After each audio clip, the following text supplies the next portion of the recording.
All those in favor? 1, 2, 3. Rick, throw your hand up. Perfect. All right, we're going to start the meeting with a pledge of allegiance. Pledge allegiance to the flag of the United States of America, Republic for which it stands, one nation, under God, indivisible, with liberty and justice for all. All right, I'll take a motion first to open the public hearing. Moved and seconded. I think we're going to do an actual roll call. Barbara? Yes. Dan? Yes. Ricky? Yes. All right, 4-4-0 again. Public hearing is open. So this public hearing is for the discussion and consideration of the general assistance maximums and the GA model ordinance. There were a couple of changes this year. So we need to adopt the ordinance and the appendices if we so choose. So I'll take a motion to open the public hearing. Albeit. Then moved and seconded. Barbara? We have to agree to open the public hearing, but yes. Yeah. Yes. Yes, Sorry, Ricky. sorry. Yes. I'm like, we may have just missed a piece there. All right, so that is now open for discussion. Anthony, do you want to preface that? Because you put something out about the changes. I did, and the changes to the proposed ordinance are very minimal this year. Most of it is just housekeeping matters. The only thing of significance is a definition of a recovery residence as it relates to a general assistance applicant who is seeking some assistance for housing. And you can read it there in your memo, but basically the new law, the new ordinance defines what that is and how it relates to someone applying for general assistance. So is that in effect, Anthony, while someone is in recovery, that they need assistance in order to maintain a household, so when they get out of recovery, they have a place to go? That's right. So they're not eligible for housing assistance while they're in their recovery residence, but that does not prevent them from seeking other sorts of assistance. Maybe food, maybe heating oil, could be something else. Okay, but they can't request housing assistance if they're in a recovery facility, so they could potentially lose their housing while they're in recovery? Well, I suppose that is a possibility. It says, except that the person may receive housing assistance while residing in an uncertified recovery residence for one 30-day period only. So they could get some housing assistance for one 30-day period. And of course, the way general assistance works is you apply in 30-day increments. So if you apply for assistance on September 1st, you're not eligible to apply again until October 1st. And you could apply for the same things, but under this new ordinance, you would not be allowed to apply for housing assistance more than once if you're in a recovery residence. Does anyone have any questions? Rick, any questions from you? Can't hear you. You're muted, Rick. Still muted. Hey. Oh, no, am I? I'm off. There you go. Okay, so no questions from you? I'm fine. All right, is there any questions from the audience? All right, seeing none, I'll take a motion to close the public hearing. So Yeah. it's moved, second, and thirded. Yeah. Perfect. So if we still have to do an actual roll call because we have one remote. Barbara? Yes. Ricky? Yes. Ian? Yes. All right, 4, to close the public hearing. All right, so I will take a motion to open the select board meeting. Yeah. Moved and seconded. Barbara? Yes. Ricky? Yes. Yes. All right, 4, we are now open. So the first part of the meeting, Anthony, I don't notice in down in here, do we want to go right to the GA? Yes, ma'am. Okay. So I will take a motion to adopt the general assistance maximums, the ordinance and the appendices as presented. Moved and seconded. And any further discussion? All right, seeing none. Barbara? Yes. Ricky? Yes. Ann? Yes. All right, 4-0 against. Is approved. All right, so we normally start the select board meetings with public comment, and that is the portion of the meeting where if folks have something that they would like the select board to bring to the select board's attention that may not be covered on the evening's agenda, that's when we will take those items up. Is there anyone that has anything that they would like to bring forward for consideration? I do. Barbara? I would like to commend the Belgrade Public Library, the Belgrade Historical Society, and the Seven Lakes Alliance for together organizing a community read with activities that went on all summer, culminating last week with a discussion with the author of the book, Richard Powers. The book was The Overstory. I was talking with Renee at Oliver and Friends Bookstore. She had to do 2 subsequent orders for the book. She sold almost 50 copies of the book. We had about 35 copies at the library that were taken out. There was a lot of buzz. We had a lot of programs, including an art submission and children's programs. And I think 3 organizations that were involved did a really good job. And I just want to give them a shout out and hope that they'll do the same thing in another year. If everyone has the energy, maybe next year, if anyone has any books to propose that we discuss in the future, send them on down. All right, does anyone else have anything for public comment? I don't have a sidebar, Anthony, so you'll have to let me know. If Yeah, so somebody- if someone raises their hand, they'll pop right up to the top there where Lois's box currently is. All right, next up, we have old business, and the first item is the approval of the August 17, 2021 Select Board meeting minutes. I'll take a motion. Second, moved and seconded. Ricky? Yes. Barbara? Yes. Dan? Yes. All right, 4 items, that's open for discussion. So I did notice that at the bottom of minutes, we had visual called the public hearing to order. That would be the select board meeting.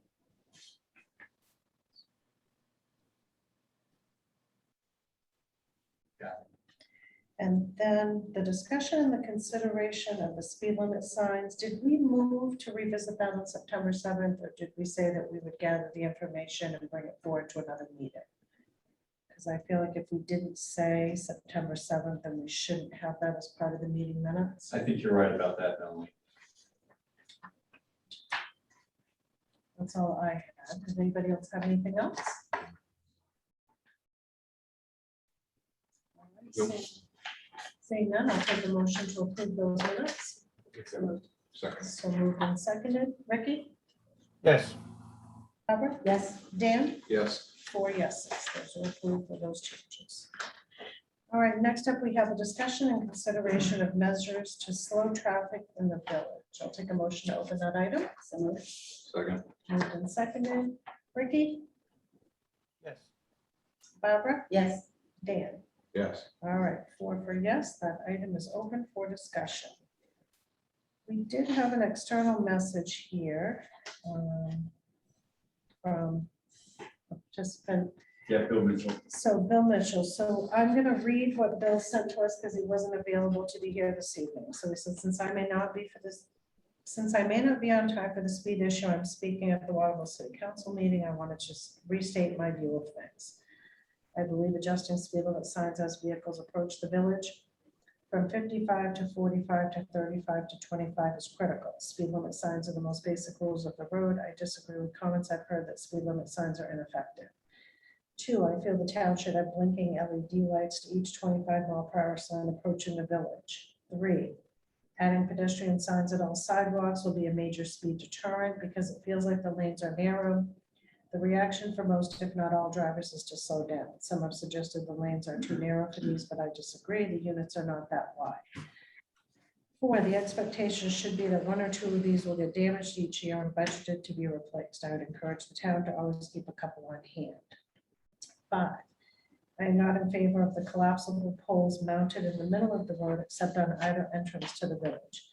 They are quite unsightly and would be impossible to place them throughout the village with so many driveways, roads, etc.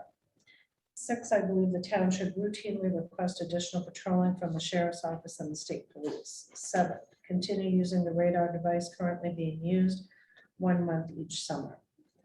Pretty much everyone I've spoken with in the village about this agrees with me. I'm hopeful that the select person's board will listen to the village constituency on this important issue. My offer to contribute up to $4,000 towards the separate still stands, assuming the above is agreed to. I'm not willing to contribute more money towards other things. Thanks again for giving me a chance to express my thoughts on this. I look forward to a favorable outcome. I will zoom in when I am done in Waterbury. Does anyone else have any discussion on this item? I guess I will this time, if I can. You can go, Ricky. So, you can put up all the signs you want, and I've said this 100 times. You can put up all the signs you want, all the little items out in the street you want. Until you sit there with some blue lights going and giving some tickets, nothing's gonna change. My suggestion is, if that money we're gonna spend in lights, or whoever wants to put the money up for it, and do 4-hour blocks. Don't tell people when they're coming. Nobody will know. They just show up and start running traffic. That's gonna send the quickest message there is. I just think we're spending money, good money.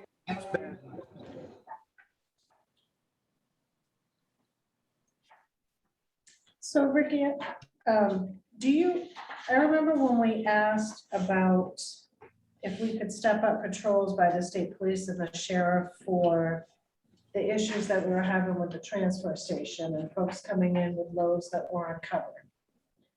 And I believe at the time they told us that they couldn't guarantee that they would be there. So are you suggesting that we do like we do for Memorial Day and that, and actually pay ahead of time for a block, but not notify the public when they would be there?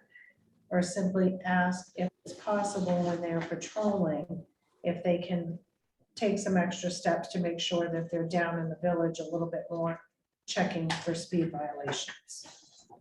I'm suggesting if somebody's putting up money and the town's putting up money to put up these lights, take that money and do the 4-hour blocks. Pay them to come out and be an officer in the town. I hear you. They won't just come out and, I mean, here and there on their own, because they can't. But if they're paying them, then they'll stay in town for the 4 hours. Okay, so it'd be essentially hiring someone who wouldn't normally be patrolling at that time. Do you have a suggestion on time frames? No, I really don't. I mean, probably the weekends is one you'd want to do it on, a Saturday, Sunday. Maybe pick a day during the week. And you know what? The traffic's going to be going through there, and there's nobody going to be there shortly, but to speak of, like it is now. So, you know, this is just a seasonal thing, I think. We've got the biggest trouble.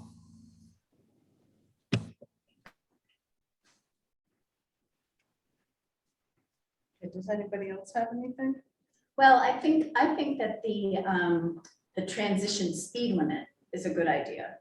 I think that, I don't know how we're gonna handle these in order, but coming up from the south to have the speed limit still 55 at the Center for All Seasons is not a good idea. I think that the 45 should start before the Center for All Seasons. I think we need to have a more gradual slowing down of speed into the village from both directions. So I would definitely be in favor of that. And DOT's traffic engineer said if we were formally request that, which if the board approves of that this evening, I could do tomorrow. He is definitely going to approve that. He thinks it's something that should have been done previously, but for whatever reason wasn't. But can he move the speed limits? Can they be lowered where they aren't now already, or is it just a question of signage? Well, Because the 55 starts at the fire station. yeah, so, well, the 35s. Oh, I guess when you, As you're Yeah. coming, Yeah. as you're coming south, yeah, Yeah. and so the 35 starts at the fire station when Right. you're going north. That's Right. not- and so, they study this, Barbara, and do traffic studies, determine the links that the transitional zones need to be. So, the fellow who'd be doing this, Dave Allen, is very experienced in this, and we've worked with him before when it came to the speed limits on the lower west road. And so, I just trust his professional judgment that he'll put those zones where they need to be in order to try to slow traffic down gradually as it enters into the village. So That- we can request it though, so it's part of our request. To be at a certain place. Yeah, I would request that the speed. Like to limit- do it back where the marina is, before you Yeah. Oh, okay. Yeah. go to 45 there and then go to, 35 or whatever, halfway into the village and then 25 into the village. Okay. Yeah, Okay. definitely before the sunfall seasons. Now, do keep in mind that on the other side of the village, coming in from the north, that's Rome. And so Rome would actually have to be the community that would have to request that of the DOT. I've spoken with Rome's lead select person. He said he'd be happy to bring it up at a meeting, but he also said that they may just wait to see sort of how our transitional zone goes before they request one of their own. Yeah, well, there already are flashing lights but I think that even if you're going 25, I think those lights flash. Yeah. They flash no matter what speed you're And that's what going. I feel like with that is I think that room that was put there, thinking it would be a deterrent coming into the village from the south. But there isn't anyone in this room who hasn't come upon that sign and smack talked it and been like, I am not doing what this speed limit. And it still flashes at you speed too fast for curve. Right. So I But wonder. it's a if it's- reminder, it's a good reminder. Yeah, and I wonder if it's effectiveness, folks who travel that route on a regular basis, if it has outlived its effectiveness because people now disregard it. So there's that little piece. So is that something that we could talk to Dave Allen about before we approach Rome? Well, Dave is the one who suggested to me that we would have to, or that Rome would actually have to request it. So I see, so he wouldn't be able to give us any advice on that stretch coming from the north, Yeah. going south Yeah. until. But he thought having that transition from 45 to 35 to 25 was a good idea. Yeah, Currently it goes from 45 to 25. right. Mr. Alexander. Okay, so I agree, there's a speeding problem down there. I work down there a lot, see it all the time. I just wanted to chime in and say, your biggest offenders, from what I see, are coming from the wrong side. Because you're dropping down over the hill, and all of a sudden, it's not much, and you're dropping down over the hill, across the bridge, and all of a sudden, boom, you got the village. Yeah. So when they're coming from the south, they're still offenders, don't get me wrong. But they've already come through a lot of the village before they actually got right down into the center of the village, so they slow down a little more. Your biggest offenders come from the north going south. Yeah, they get to the village more quickly, right? So we really do need to do a coordinated effort with Rome. And we do have a raised hand among our Zoomers. Carol Johnson. Okay, Carol?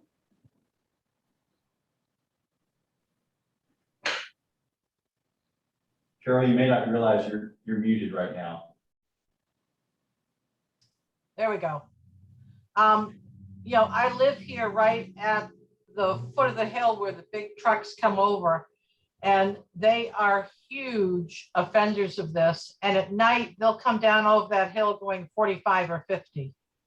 So I think the staging of that from the north is certainly a help. The biggest help is going to be to have a cruiser that's sitting at Lake Home or Lake Point or somewhere And once these trucks realize if they don't slow down, they're going to get a ticket, I think you'll begin to see some movement. But they fly down over that hill, and especially, later in the evening. So anything you can do to slow that down would be helpful. Well, and I've talked to a handful of folks in the village too, and what I've heard is sometimes they will start across the road and then hear someone coming and actually dart back to the side they came from because they're not sure how fast they're coming, but hearing them coming tells them they're probably faster than they're going to get across the street. And so when you have folks that are elderly or folks that have small children, clearly it's a concern that I'm thankful it was brought to the board's attention because we don't always know if we're not doing it.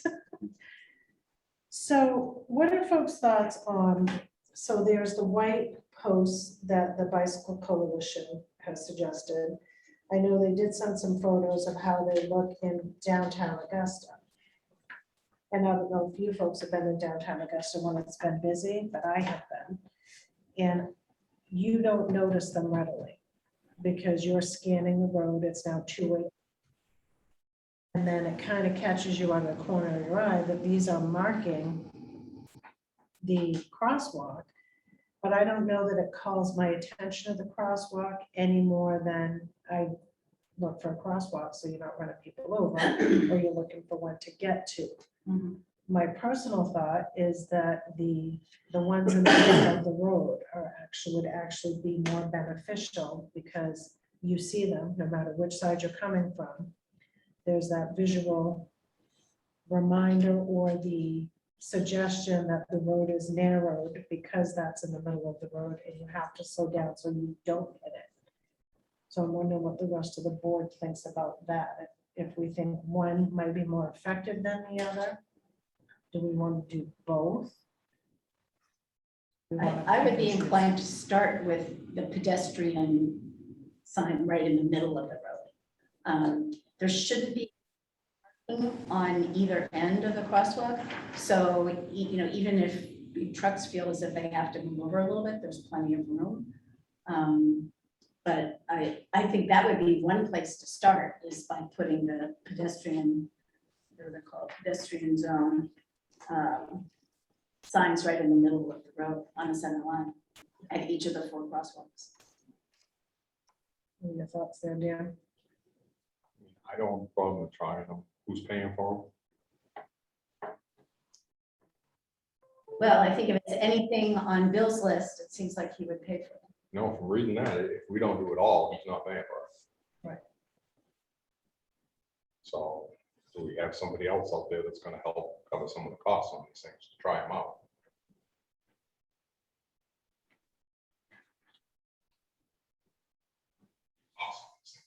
Cost of the pedestrian signs? About $350 each. 350 each.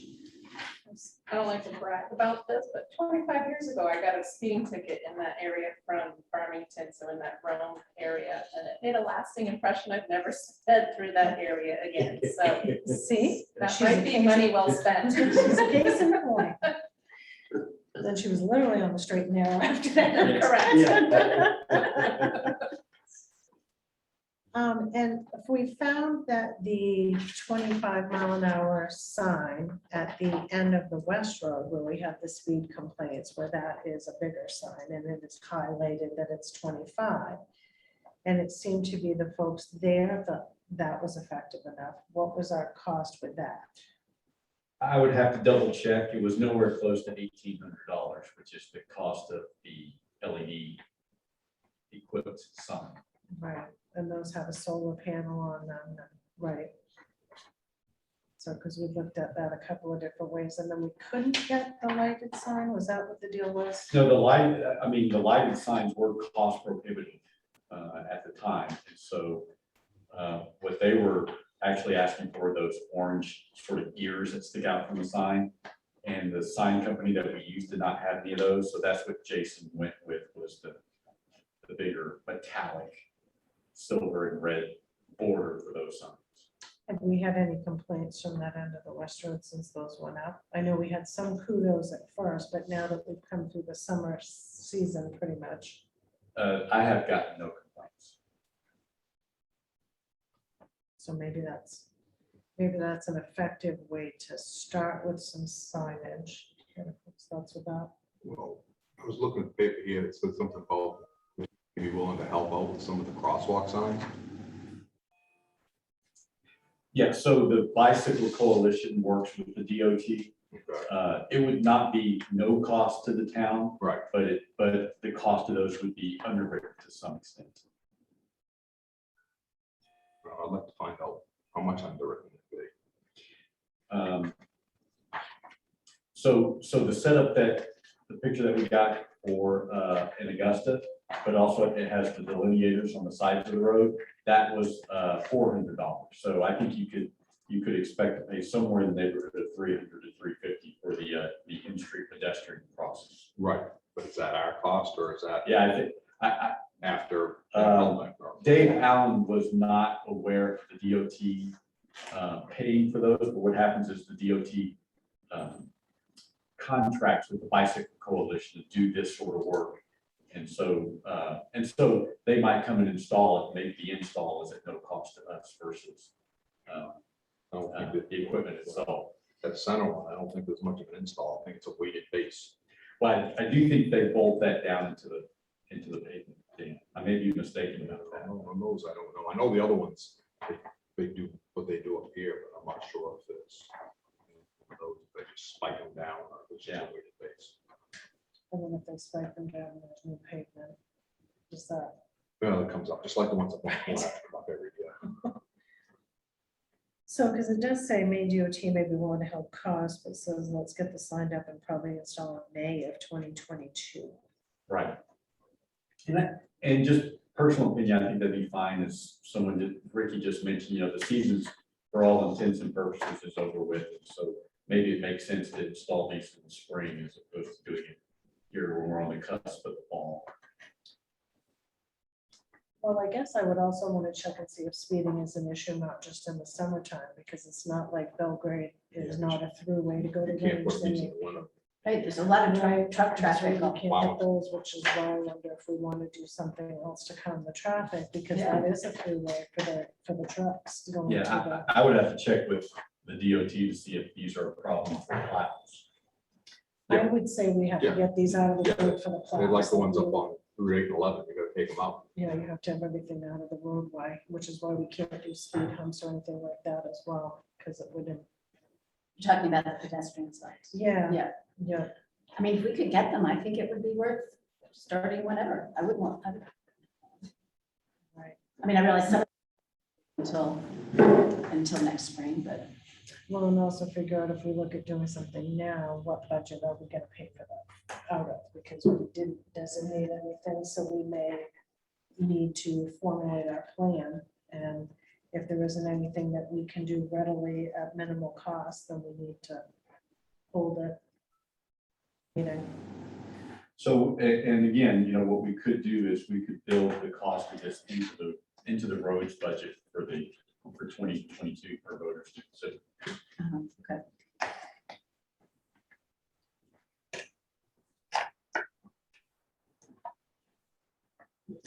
So, So, I mean, we really need some numbers, find out for sure what's gonna cost us, so what we can do. if we say DOT is gonna underwrite it, what is their possibility? extent? What cost might they be able to cover? Okay. And then we can So the budget bicycle for guy emailed me today, so I can email him back tomorrow and just say, hey, we need a firm cost for this. Hi, just a question. Have there been accidents related to speeding in the village? Do we know? Well, there's been accidents, I don't know if it's necessarily just speeding or, it's just because it's a congested area. So, Yeah, understood. I only asked because when you said we need the data and that would be supportive of this case. I mean, we just had an accident just outside the village the other day where it almost took out Center for All the funeral. Seasons. Yeah, Center for All Seasons sign. So it seems like this- And that one was caused by speed. if that's the problem we're trying to solve, I think we're going in the right direction. Problem is, the signs aren't gonna change yet. People are still gonna speed where the sign says 55 or 35. The thing that's gonna stop blue lights. I'm gonna, we've been through this. Blue lights. You can spend all the money you want. And let's budget for blue lights for next year. We Well, don't- I think what we may want to do is a two-pronged effort and start with some visual reminders that, because they did say that we couldn't put another sign, so we couldn't. I had asked if we had, where they have the village area sign that people are like, what does that even mean? Nobody knows, just there's a village up ahead. But if we could attach to that sign something that says slow down.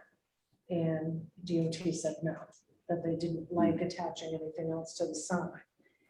So, but if we have visual reminders of the change in the speed limit, if we have something in the middle of the road that says state law, stop folks in the crosswalk. So if we have a couple of pieces and then we back that up, perhaps with a couple of shifts of how many tickets, what's a good ticket getter, let's have them come in at the end of the month, fill those books. But if we have those couple of pieces, maybe that's what it will take for the reminder for folks that once we're not paying for it, but, we can get folks realizing that it is a slow down spot. Did they give you a reason why you couldn't put an additional sign below the village ahead, like congested area or road narrows or slow down? Yeah, and that's when I Anything? first saw where he just said, adding slow down to the existing village area signs is not something I am comfortable with. Some towns with village area signs add lights to these signs. Not comfortable. Okay, doesn't make sense to me. Whatever. Because I was like, well, that was kind of a nice, easy thing. If you see village area slow down, then automatically your Right. brain's like, it's like if you're going to Wiscasset and you come through, was it Durham? Is that where, and all of a sudden you're like, oh, it's 35. Right, And it was 55 to 35. So, if there's something else that we could do. I think in the meantime, we have to see if we can get some people to write some tickets down. So can we ask Anthony that when the state police and the sheriffs are patrolling, can we ask, like we had done with the transfer station, if they can make a special effort? And maybe even, would they give us a report that says how many they issued? So we could. We can ask. Something trackable for us? No, so- that, they got all this COVID money. I'm not an extra cruiser on. Go to some different places here. I'm not sure the COVID money would cover that cost, but Well, it would cover something else and they could just transfer the other money. we can ask. So just a little, we'd like a little extra presence, just to say, Peter.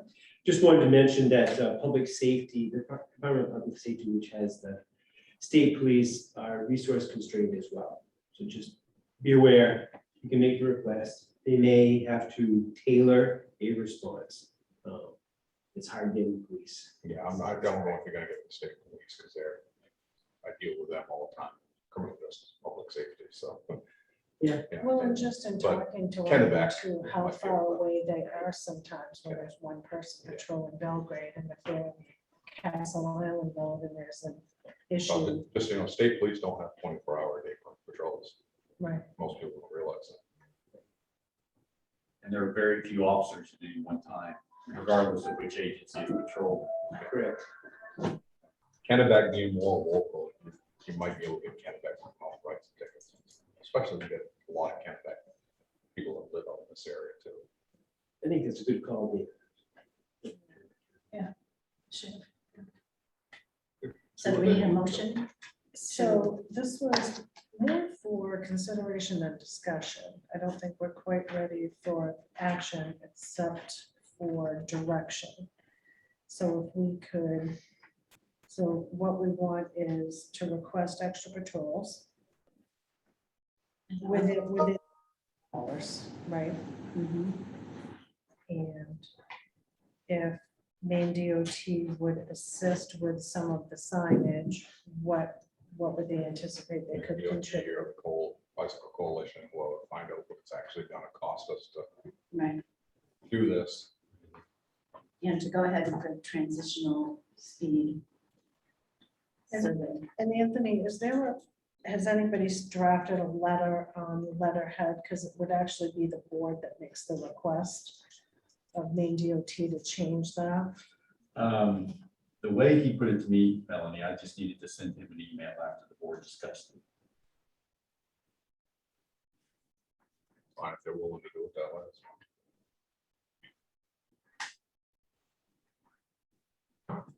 All right, so I guess I need a motion to authorize Anthony to send an email to Mr. Allen from DOT about graduated speed slowdown between the 55 mph and the 25 mph zone. Yeah. I'll make that motion. And attempt to move it back so that it starts back before the community center. So, yeah, we'll add that. Because we got some kids there all the time and everything else, it really. Well, we've had more than one accident in that location. Right. So, Always been sent by the, not by the town manager. well, and that's what I said is usually when we make a request for something like that, it has to be by the board. So if you guys want me to draft a letter, I'll be happy to draft a letter, and then either, you can have Melanie come by and sign it, or if you each want to come by and sign it.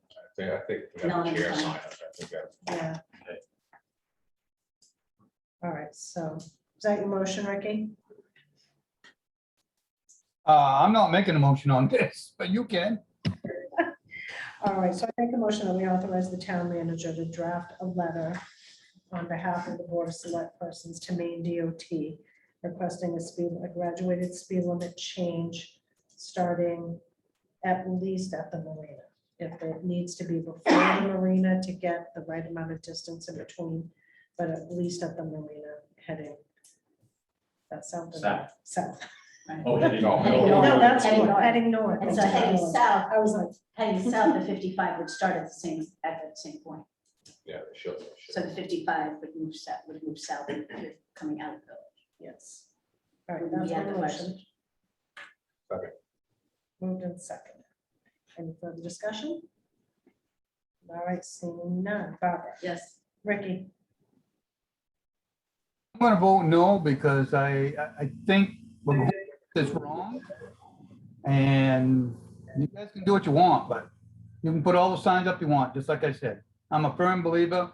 You want to stop this, you need to get the lights. You have some tickets. So I don't want to argue with you, Ricky, but you don't think the two will go hand in hand? So if you pass a speed limit sign that's been changed to 45 and you're doing 57 and you get nailed with a ticket? I don't think you'll get one with that, to be honest with you. I think they'll be fair, but it's not gonna change anything. I mean, you can think it is, but whatever. I'm going to have faith in human nature. All right, Dan? I'll vote yes. Until we start getting some enforcement, I don't think it's gonna make a lot of difference, but. All right, I'll say yes. So 3 yeses, 1 no. Yeah. Moving right along. New business, consideration of the following appointments. Royce Hayslip to the Senior Resources Committee. I will make that motion. I'll second it. And seconded. All right, so we're going to do Dan, Yes. Barbara, Yes. Ricky. Yes, All right, 4 yeses. That's open for discussion. Anybody want to grill Royce? Not sure, am I muted or not? Not sure of what. I wasn't sure whether I was muted or not. We hear you loud and clear. We do. make a motion, we accept that. I will second that motion. Is there any further discussion? She's kind of rough, but we like her. All right, Dan, Yes. Barbara, Yes. Ricky. Yes, All right, look at you. You're a shoo-in, Lois. Thank you, Lois. Thank you, You're Lois. welcome. Look forward to it. we didn't want her to change her mind. That's right. Get her in quick. All right. Next, we have the appointment of Christine Petefield to the Senior Resources Committee. I will make that motion that we open that item. Second. Moved, seconded. Dan, Yes, Barbara, Yes. Ricky. Yes, All right, Christine's application is open for discussion. So I will just confess, I felt like a ding dong tonight because I saw her name on the thing and I thought, I know a Petefield, but who's this lady? So then she tells me she's here and I'm like, well, come on in. And then my brain went, wait a minute. This is Christine Petefield. So I got married in June, that's connected to pieces, so. Did, Still so not used to the new name change. my brain just has her as the name I've known her as for 23 years. I'm like, okay, I'll get the new lingo. So I'll make a motion to accept it. I'll second. moved and seconded. All right, any further discussion? Throw you on your sword, why do you want to do this? My mom is 80 and I came in to pick up my marriage certificate. There was a little pamphlet and there was only one left. And I said, can I take this? And Mary said, sure. I said, do you want to make more copies? She goes, no, I can make more. Do you want to join the committee? So I said, what do I have to do? Sure. So from the caregiver side, I have suggestions. Okay. Appreciate that. All right, any more discussion? All right, seeing none, Dan, Yes, Barbara, Yes. Ricky, yes. right, 4 yeses, you are also a shoo-in. Look at this. Nervous there. It was touch and go there for a I minute. know. All right, next up for the Senior Resource Committee, we have Betty Weaver. Is Betty here? I have not seen her name. I don't believe that she is with us at the moment. I'll make a motion to table it. I will second that motion. So, Ricky, what's your pleasure on the tabling? Yes, Barbara Yes. and Dan. Yes, All right, 4 for tabling. That will take that application up to the next meeting. If she's, unless she shows up later. yeah, unless she shows up later. All right, next up, we have discussion with the planning board chairman of the proposed subdivision ordinance rewrite. We'll take a motion to open that item. Second. Moved and seconded. Ricky, yes, Barbara, Yes. Dan. Yes, All right, 4 yeses. That is open for discussion. Peter Rushton, you have the floor. Hi, thanks, everybody. I think you probably all saw the rewrite that was sent out, and perhaps also the memo that was sent out. or is available.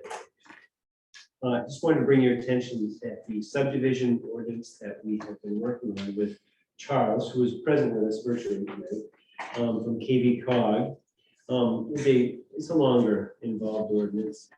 The rewrite involves a lot of repagination, or renumberings, or other things that bring it up to be in line with the state ordinance, or model ordinance. And because of all those changes, offering you a rewrite that would have a track changes portion would be a nightmare to read. As a result, you have a plain text thing in front of you. So if you were to take that and then compare that to our previous one, it would be hard to sort of distinguish between the two because you just see all the language. So that's first thing, just know that it's a lot of work to do that. And then Charles can weigh in at any time, but I'm just going to go through some couple things that came from the memo he wrote to you folks that talks about some of the differences that we had. Do you want to go through that now, or is that too much detail? I'm probably. You okay? No, absolutely. All right. We didn't All put right. you in the hot seat, so you could be like, here's the Cliff Notes version. Right, yeah, exactly. All right. Throw it down. Okay, so we'll go through a few things, and please tell me if we go too far or not enough. So currently, the existing ordinance separates applications into either major or minor subdivisions, and that was a kind of something we wrestled with internally. The state ordinance does not have. So we elected to keep it, to keep those distinctions, between major and minor. And so we can talk about that if you like a little bit more, but I just want you to know that's one thing that's out there that we worked on quite a lot. And elected to bring that forward. So there'll still be a distinction between major and minor. Major being any subdivision containing not more than 6. And then minor, I think we said 3. Thought it was major was more than 6 and minor was less. Thank you. Major's more than 6 and minor is less than. Correct? In the current version. So a major would be 5 and a minor would be 4, if it fits the stipulations that they've come up with. So if you have 7, what's that count as? Major. So it's anything over 5 or above, it's major. It's, I would, the way we wrote it is minor subdivisions will be limited to residential subdivisions only, no more than 3 additional lots or dwelling units. So that would be leading to a total of 4 lots, including the original one. So that would be for anything over 4, so 5+ would be major. Thanks, Charles. That I think that helps a great deal. Just knowing that. Yeah.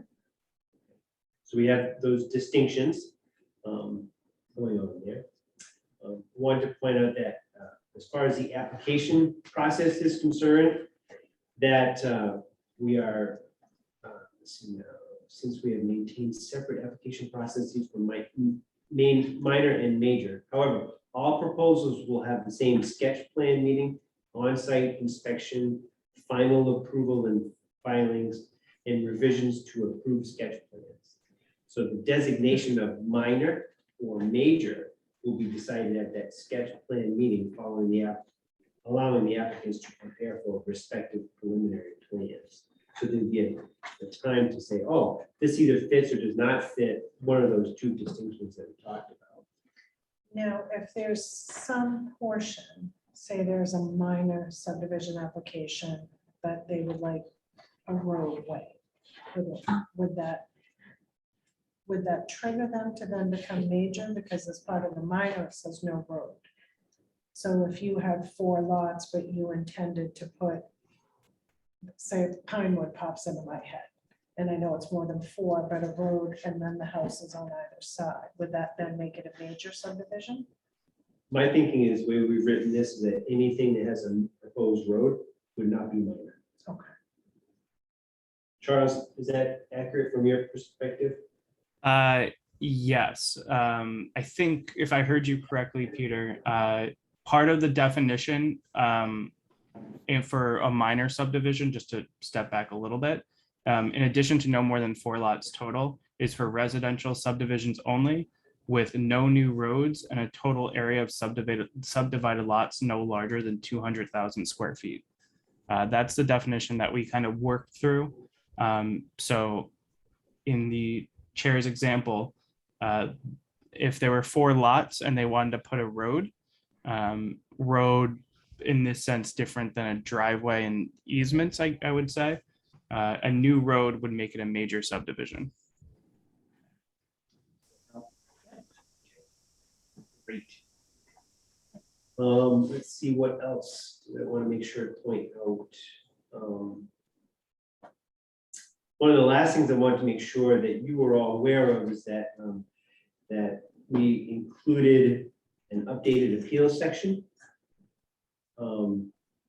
taken almost entirely from the existing Belgrade Appeals Board ordinance, which has been viewed and approved by the Appeals Board. So that thing that we introduced into this ordinance has been viewed by the Appeals Board regarding the appeals process. And I guess, there are lots of things I suppose we could talk about, but I wanted to, first of all, thank Charles, who's very, very patient with us, as we had many marathon meetings to go through, and he was extremely helpful. So Charles, thank you so much for all your help. And KB Cog's help, so that's where we are with this at this time. Yes, Peter, where it says under major subdivision applicants may request a waiver for certain proposals.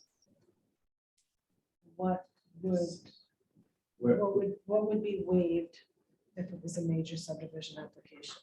Or what would be considered waivable? Under design standards. Let me pull up the final draft that I have here. Sorry, I had to re-access my files. I can Same thing. hopefully find it.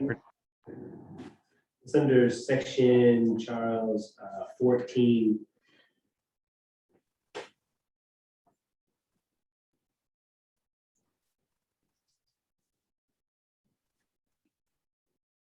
Yeah, there's a few, so section D, I can't scroll up, but there's a section titled required submissions for which a waiver may be granted. And that's only found in the major subdivisions. A distinction between the minor and major subdivisions at in the application process is that minor subdivisions, the planning board felt that a lot of the requirements were too burdensome for the types of projects we were considering minor. So those have an addition, what's the word? Submissions that may be required, whereas major has all of the submissions applied to it, so they can ask a waiver. The specific examples for major subdivision for which a waiver may be granted include a stormwater management plan, a high intensity soil survey, contour lines, a hydrogeological assessment, and traffic studies, traffic impact analysis. And those are the main ones that we kind of felt weren't 100% necessary for every major application if they felt as if there's not going to be a significant impact on traffic, or if the high intensity soil survey or contour lines weren't really necessary. We were pretty specific about moving some of the existing submissions for which a waiver may be granted and some that were proposed by the model ordinance. But the planning board felt that a lot of those were essential to the application and wanted to make them required submissions. Thank you.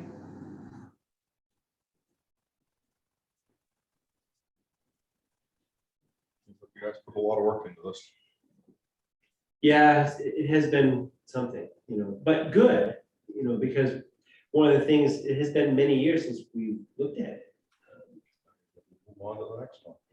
And I think there's another point, Peter, that is important, is that the new definition sections refers directly to state statute. So if the state does any type of changes to the subdivision statute, I believe one did pass as we were writing this, that kind of alters the definition or alters some definitions. We don't need to revisit the subdivision ordinance yearly or whenever they make changes, because it directly refers to the definitions listed in the state statute.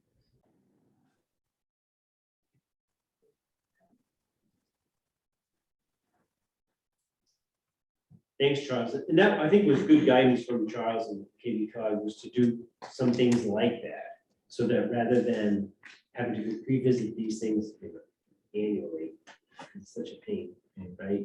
Rely on the state ordinance. So those definitions. Sounds good to me. Nice work. Thank you. Can I speak upon that too? Absolutely. All right. Most of what I have to say is about, I have two things with the major, but most of it, what I have to say is about the minor subdivisions. I asked the planning board for me to get a copy well before it being submitted to this select board, so I could have it reviewed, because, I'm not saying this in a demeaning way to anybody either, but our planning board is made up of regulatory people. So what they do in their jobs is all about regulatory, whether it be DEP or whatever. So they're all about regulations. I'm more about the taxpayer, the citizen, and what this is going to cost. So, since the subdivision is going to be a very expensive, drawn-out process.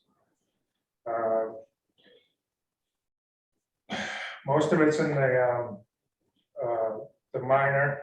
I mean, the limitation of 200,000 square feet for all 4 lots. So if I have 6 acres and I want to give 3 to my kids, I'm automatically kicked into a major subdivision. So now I have $20,000 to $40,000 worth of engineering to go through. Where, you know, you can't even give land to your kids anymore. So Rick, your situation with your kids and your little homestead down there, you would start off with $20,000 to $40,000 worth of engineering before you could even think about doing anything like that.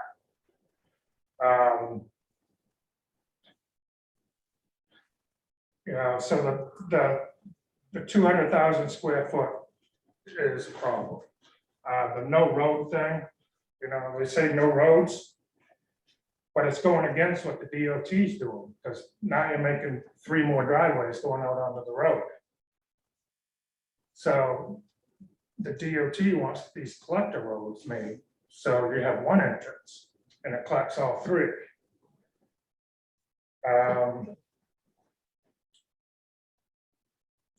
I'm not very good at public speaking, so. And then the setbacks for the wells and the septic systems, 150 feet, 101 and 50 feet on the other. You know, so you have a minor subdivision that has a little bit of wetland in it, and you have to get the separations and stuff. It's not gonna make it very easy. So basically what I'm saying is the minor subdivision is almost obsolete. Why do we, I mean, I want the minor, but I want it adjusted so it works for the rural town of Belgrade. I mean, this is gonna be very few places that can actually use it. So you're actually throwing it in there, but it's got catch-alls between the DOT entrances and this and that, where you're not gonna be able to use it very much in the 200,000 square feet. So you're taking away from these longtime taxpayers that finally have a chance to make a little bit of money off their property or whatever, and you're gonna kick them right into a major subdivision with major engineering. And there should be waivers required, you know, there should be waivers available for the minor subdivision. So if someone inadvertently triggers a subdivision with a minor conveyance that is discovered by a title search, then, you know, the planning board should be able to give a waiver for that, so they can get an after the fact permit. And then in the major,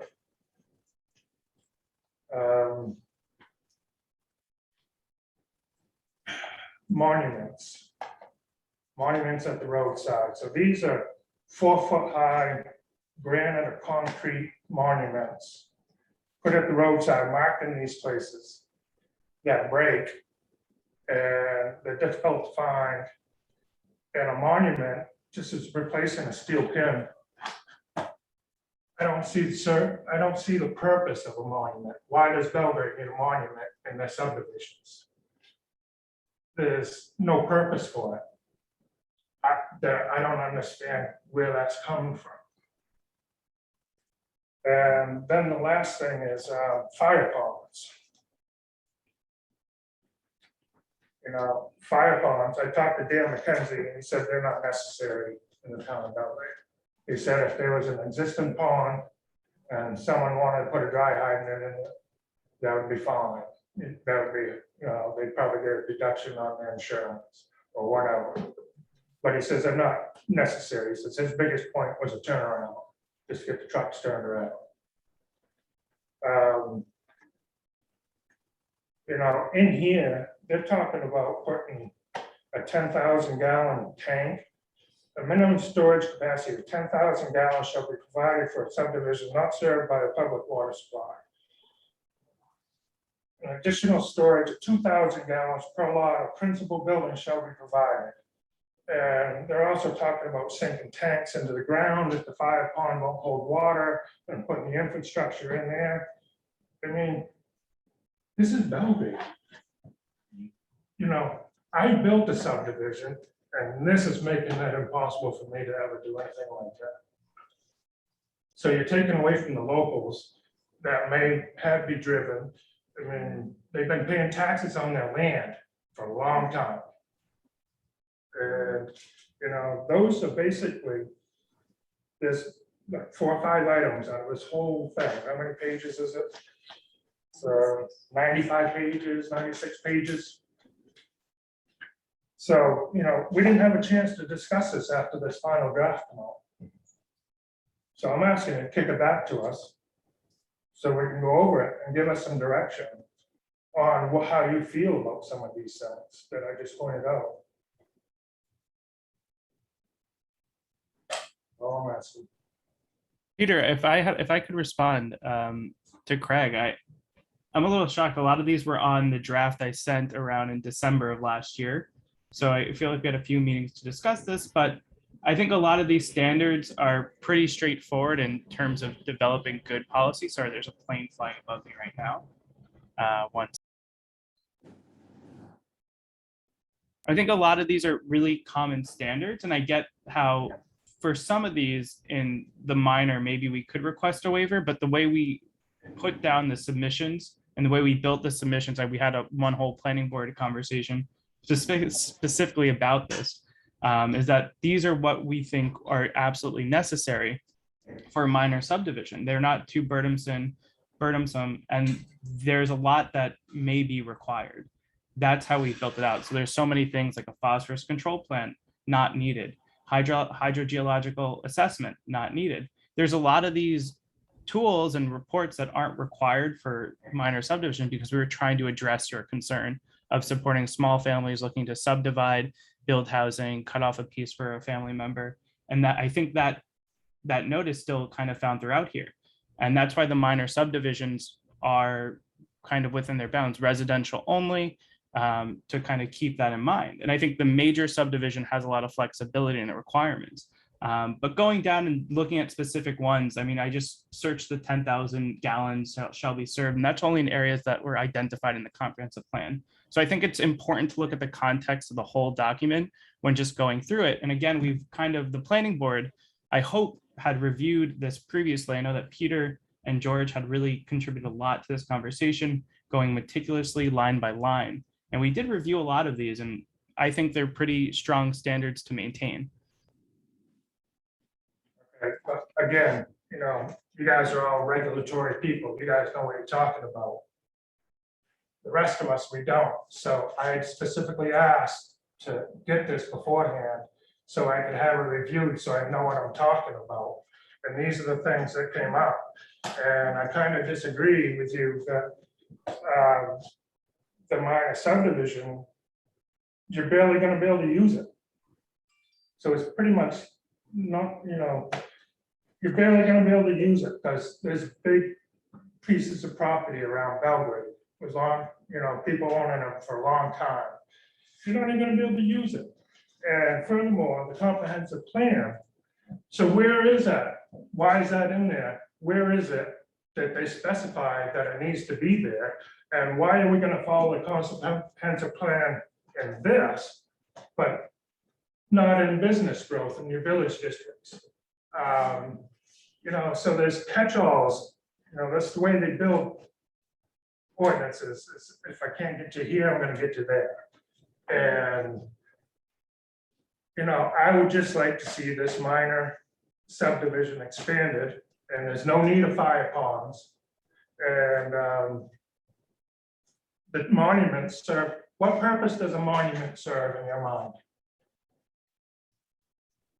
Oh, I think that's getting into the nitty gritty of it. I mean, that's a standard that sure we can change. I mean, it's for surveying. They use it, they put it there, and it's part of a report. It's pretty standard in surveying. You need an excavator, they break, you need an excavator. Yeah. You gotta buy them at $1,000 a piece, I mean, or however much a piece. They serve no purpose. And I think that's fine. I mean, I would even go a step further. If we do want to kind of revisit this and take the time down the road, I think it'd be a really great opportunity to say, do we even need major and minor, and kind of look at subdivisions as a whole. But I think the ordinance that we're presenting tonight really does a good job of that. And if the select board and yourself feel as if this isn't fair, then we send it back to the planning board. I'm sure KV Cog would love to help with that. George? As you know, I'm on the planning board as well as these two guys. I would just want to put a few things into context. The rest of the members of the planning board did not receive Craig's list of concerns until 3 days ago. So we've had no opportunity whatsoever to hear Craig's rationale for him, or, you know, help for him to make his case if they're compelling or not to make these changes.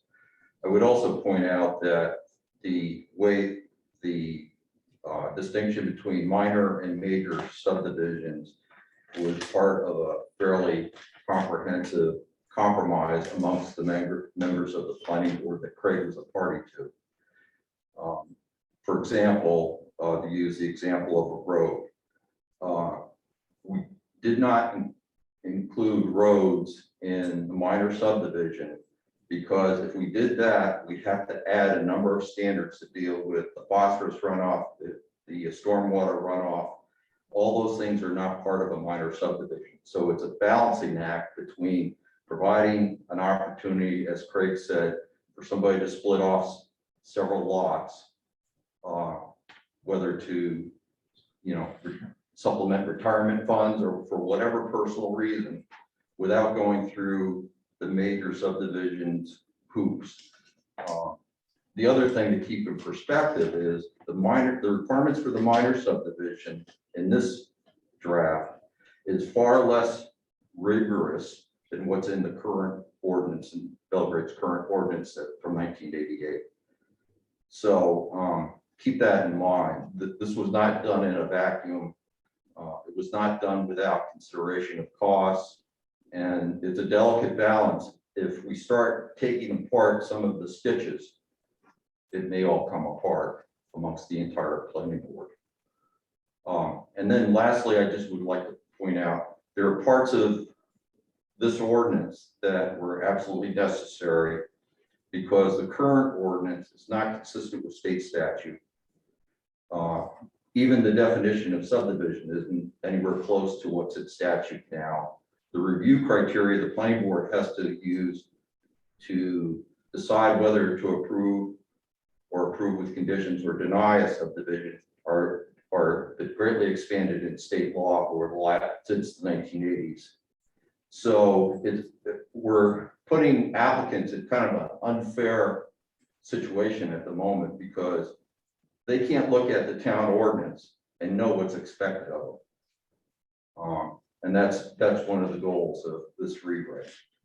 And to answer Craig's question about the comprehensive plan citation, that's a direct statutory requirement. Subdivisions across the entire state have to be consistent with their town comprehensive plans. It's a matter of law.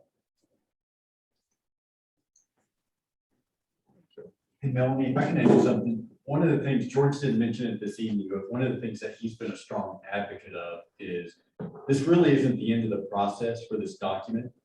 That in his mind, and I think it would be good public policy as well, we should really have some informational meetings and some public hearings to allow citizens the opportunity to learn more about what's in the document and to offer their input into that. And then that sort of helps shape whatever the final form of the ordinance would be.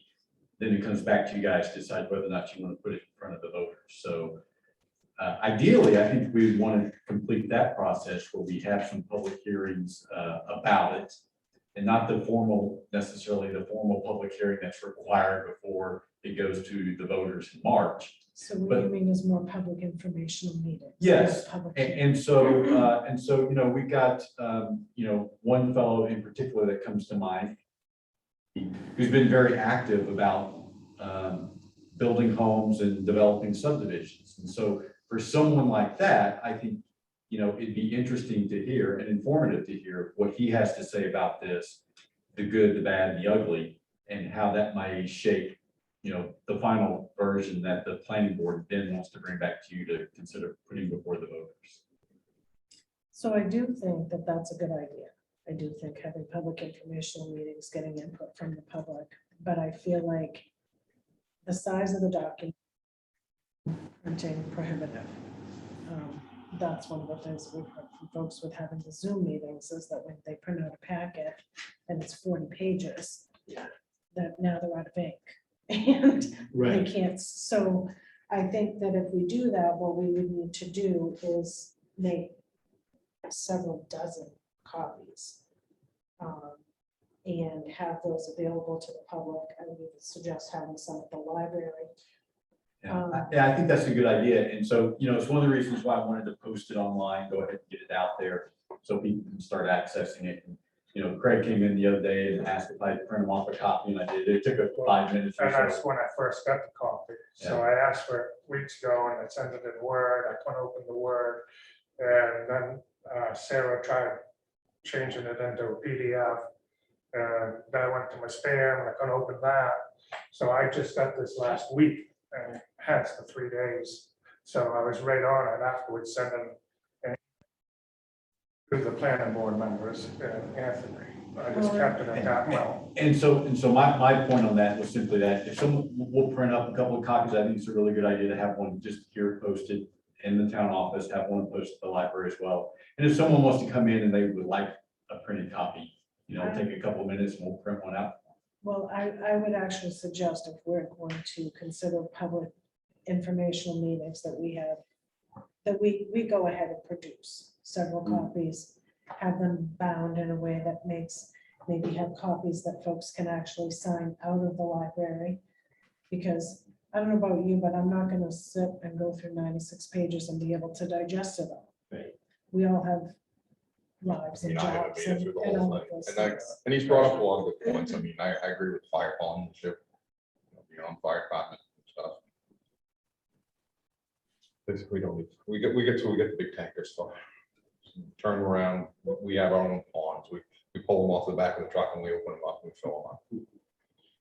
So that, so there may be some tweakability, but I also don't want for anyone to feel like they would like to be part of the process, but they can't because they don't have a ready way to access the information. So. Peter? Well, I guess I would like to make sure that we can support that effort of printing it. I think, Anthony, our budget, the planning board's budget has line item for that to support that, so.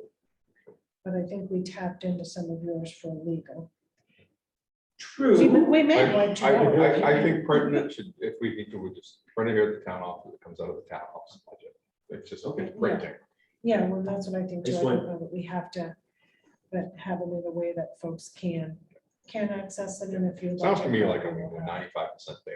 It sounds like we need a little bit of input on some of these other oddball things. I understand what he's talking about with stone monuments.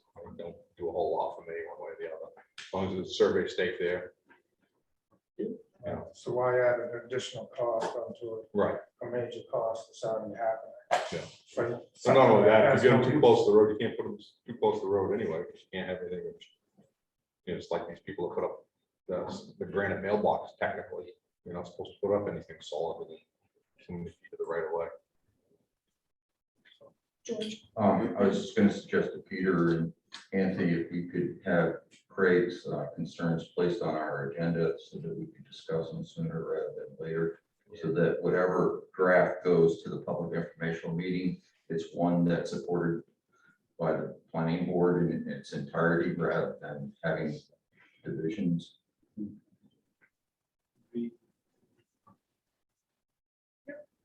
That sounds good to me.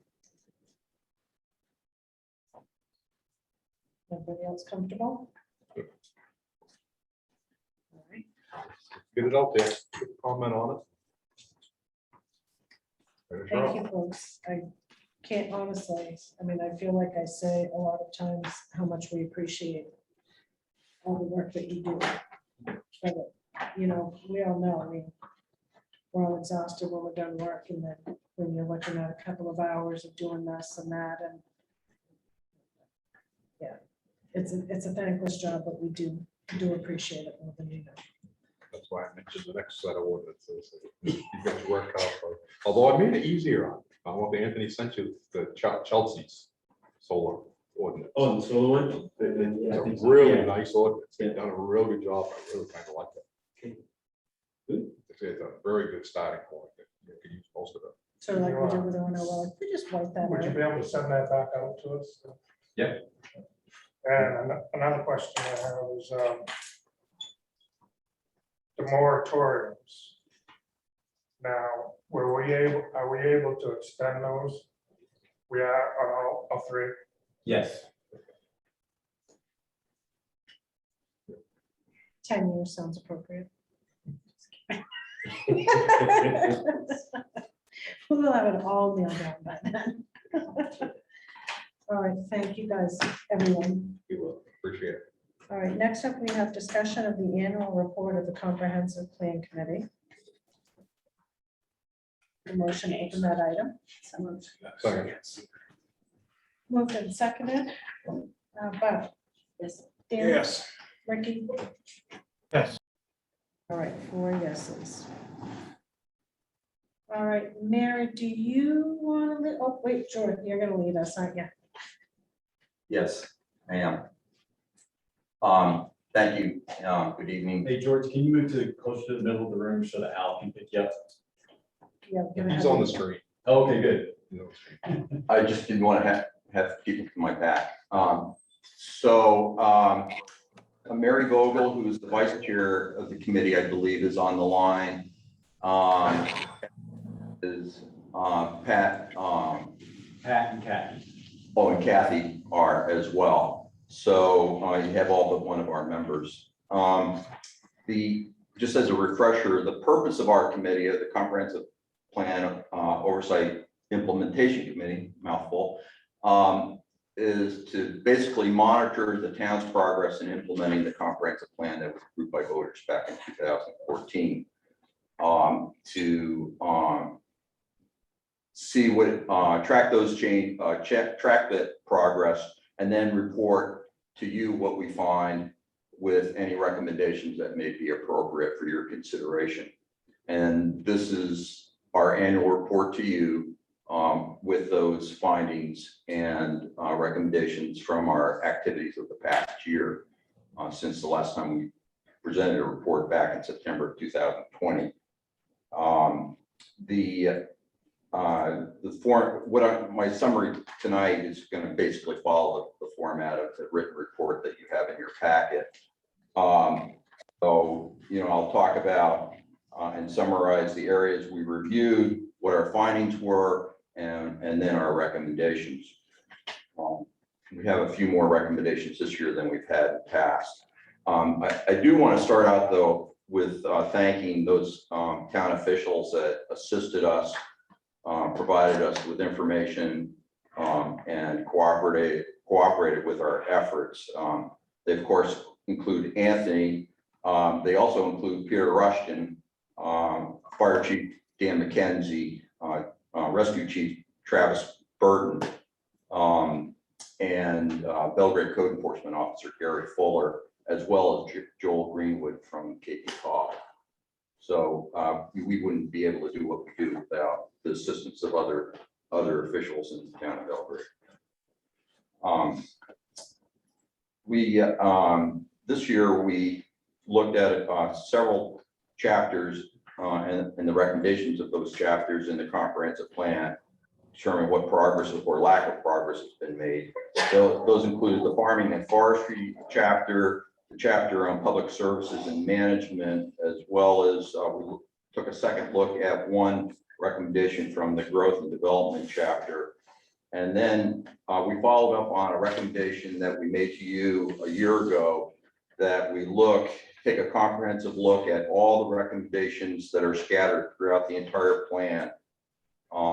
And there are numerous ones that deal with the subject of improving compliance with Belgrade's town ordinances, land use ordinances in particular, and with the goal of providing a level playing field for landowners, developers, and contractors that need to comply with those ordinances. In terms of our findings, those are divided up into two groups. those tasks which have been completed or are well underway, and those that have not yet been initiated. And so I'll present our findings in that same format. With respect to the delivery of public services and the management of town government, most of those recommendations have been completed or are well underway. And that is particularly so with regard to public safety and fire and including fire and rescue. Well, only including fire and rescue. Likewise, the other major recommendation was that the town website be completely redone, and that has been accomplished as well, as you no doubt know. Another recommendation had to do with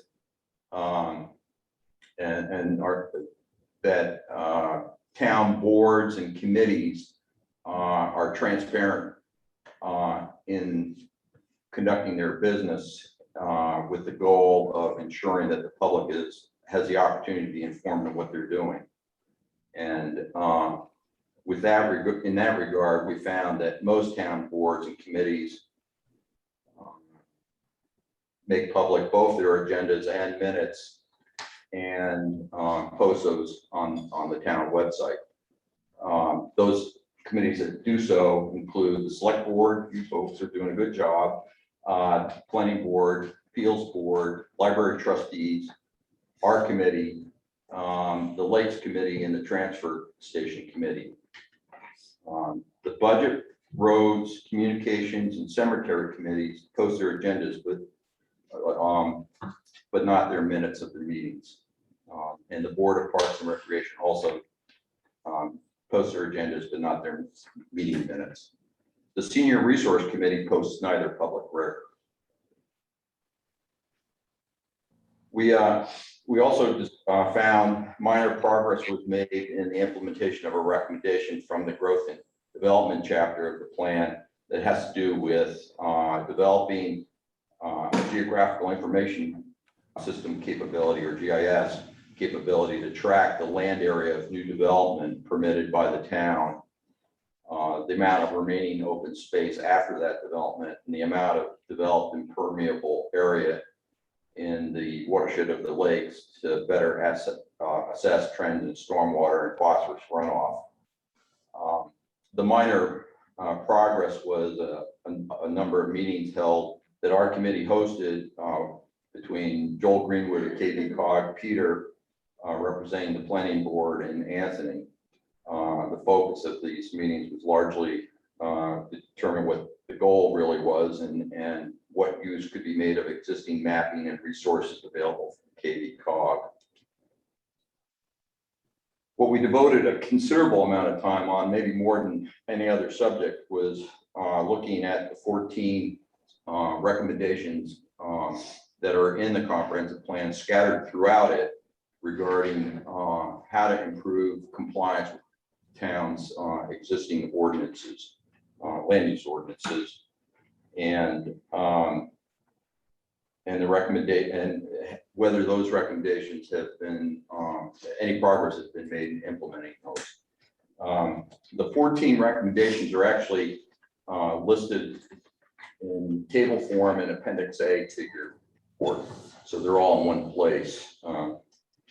So you can view them there.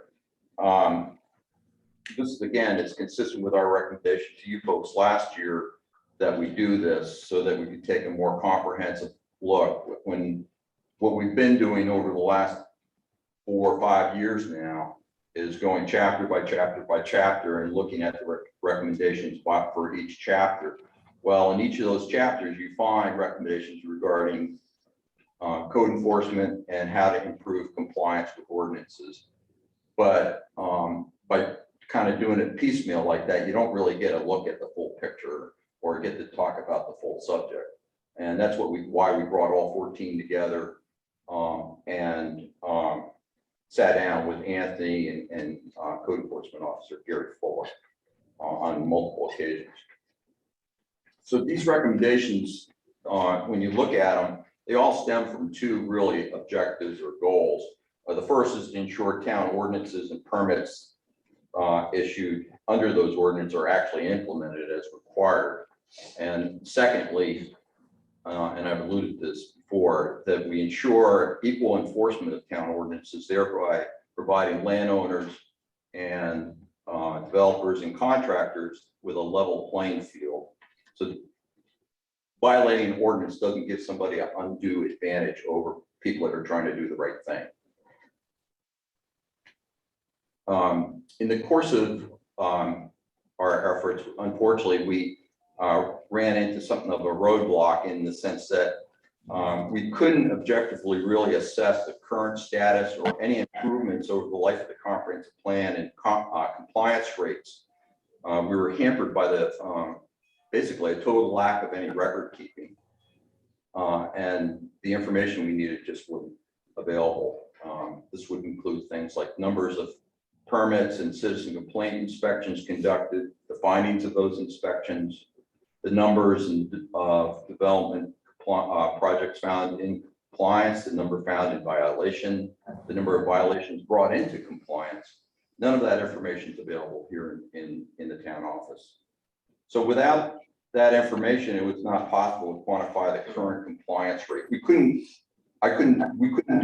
calculate, that the shoreline zoning ordinance has a X% compliance rate, or you pick the ordinance. We were unable to calculate those because of that lack of data. We also found that by looking at state statute, that Maine shoreline zoning law in Title 38, and I give you the full we gave you the full reference, requires code enforcement officers to keep records of violations investigated, those and verified, and their resolution. Unfortunately, what that means at the moment is the town of Belgrade's not in compliance with state law in this regard. Because we couldn't come up with any objective data or information, any records, we had to rely basically on discussions with Anthony and Gary, which were quite helpful, very helpful. But it's not the same as having objective information that you can, assess. Well, if But it's it's pretty not good, documented, it doesn't exist. right? So, But our findings are based on those discussions with Gary and Anthony. So we basically made two preliminary findings, or two findings. The first is that when in 2018, when town meeting increased the budget and therefore the number of hours for code enforcement, that did have a positive impact in that it, for the first time since then, the code enforcement officer's been able to inspect all the permitted projects permitted either by the planning board or by himself, the CEO permits. So that's clearly an important step forward. Before that, the town was not inspecting projects on a routine basis. Secondly, with respect to compliance rates, Gary gave us a best estimate using his, best judgment that for ordinances like the shoreline zoning and the commercial development review ordinance, we're probably talking about compliance in the range of around only 50%, with half in compliance, half not in compliance. If, again, this is Gary's best estimate, we don't have any way to document it. We don't know if that really means, is it 60 or 70% non-compliance, or is it, something else?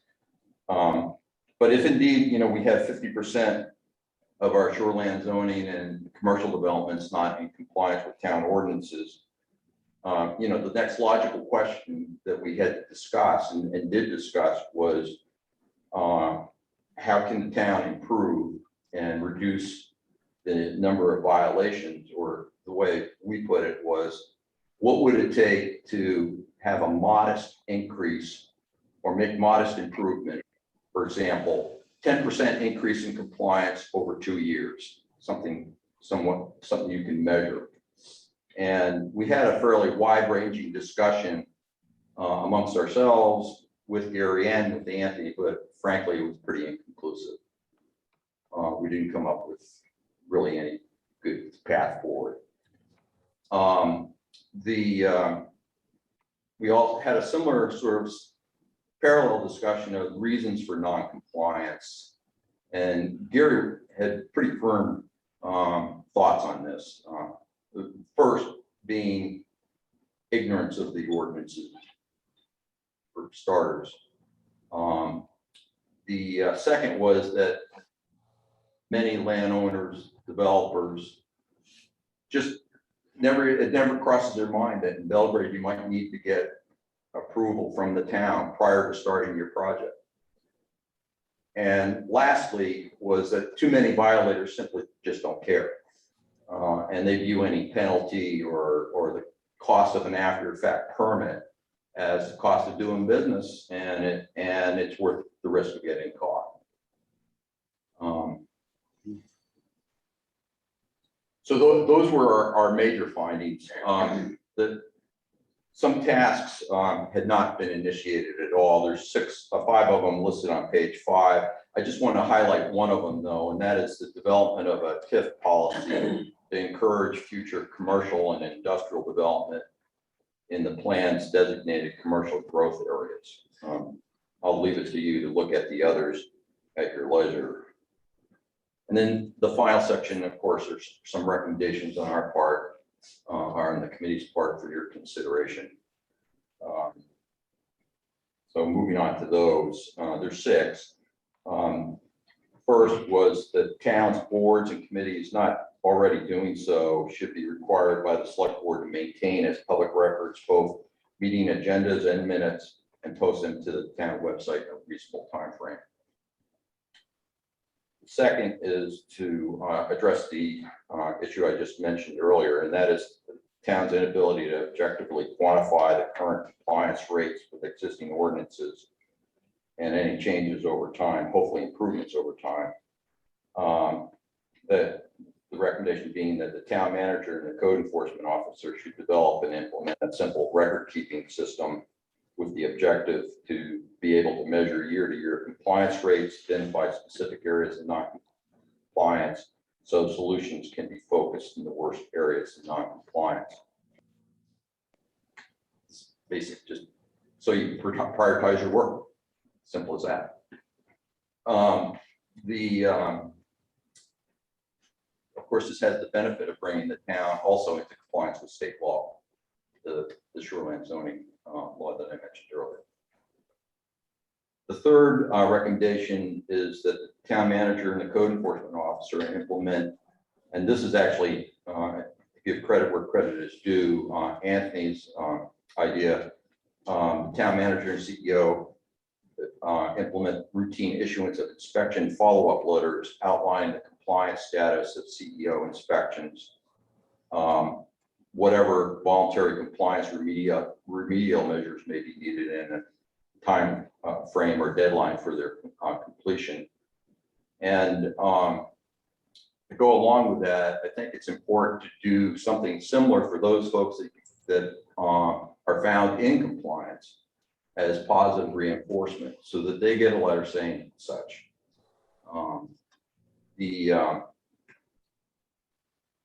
Our fourth recommendation was that town manager, code enforcement officer, and the select board reevaluate the adequacy of the dollar amounts of existing town penalties and permit fees, which is our understanding have not been updated since the 1990s. So they're fairly old. And the fifth recommendation is town manager with the planning board and lakes committee with assistance from KV-COG further and continue to explore the scope and feasibility of implementing a GIS-based tracking tool on the acreage of developed land, undeveloped open space, and be able to better assess stormwater and phosphorus runoff to the lakes. And finally, lastly, that the town manager and the select board evaluate the cost effectiveness of establishing TIF districts to coincide with the commercial and industrial growth areas designated by the comprehensive plan. This would possibly be a useful tool to expand Belgrade's commercial tax base while guiding that kind of a development away from residential neighborhoods and rural areas of the town and into the areas that the comprehensive plan designates for them.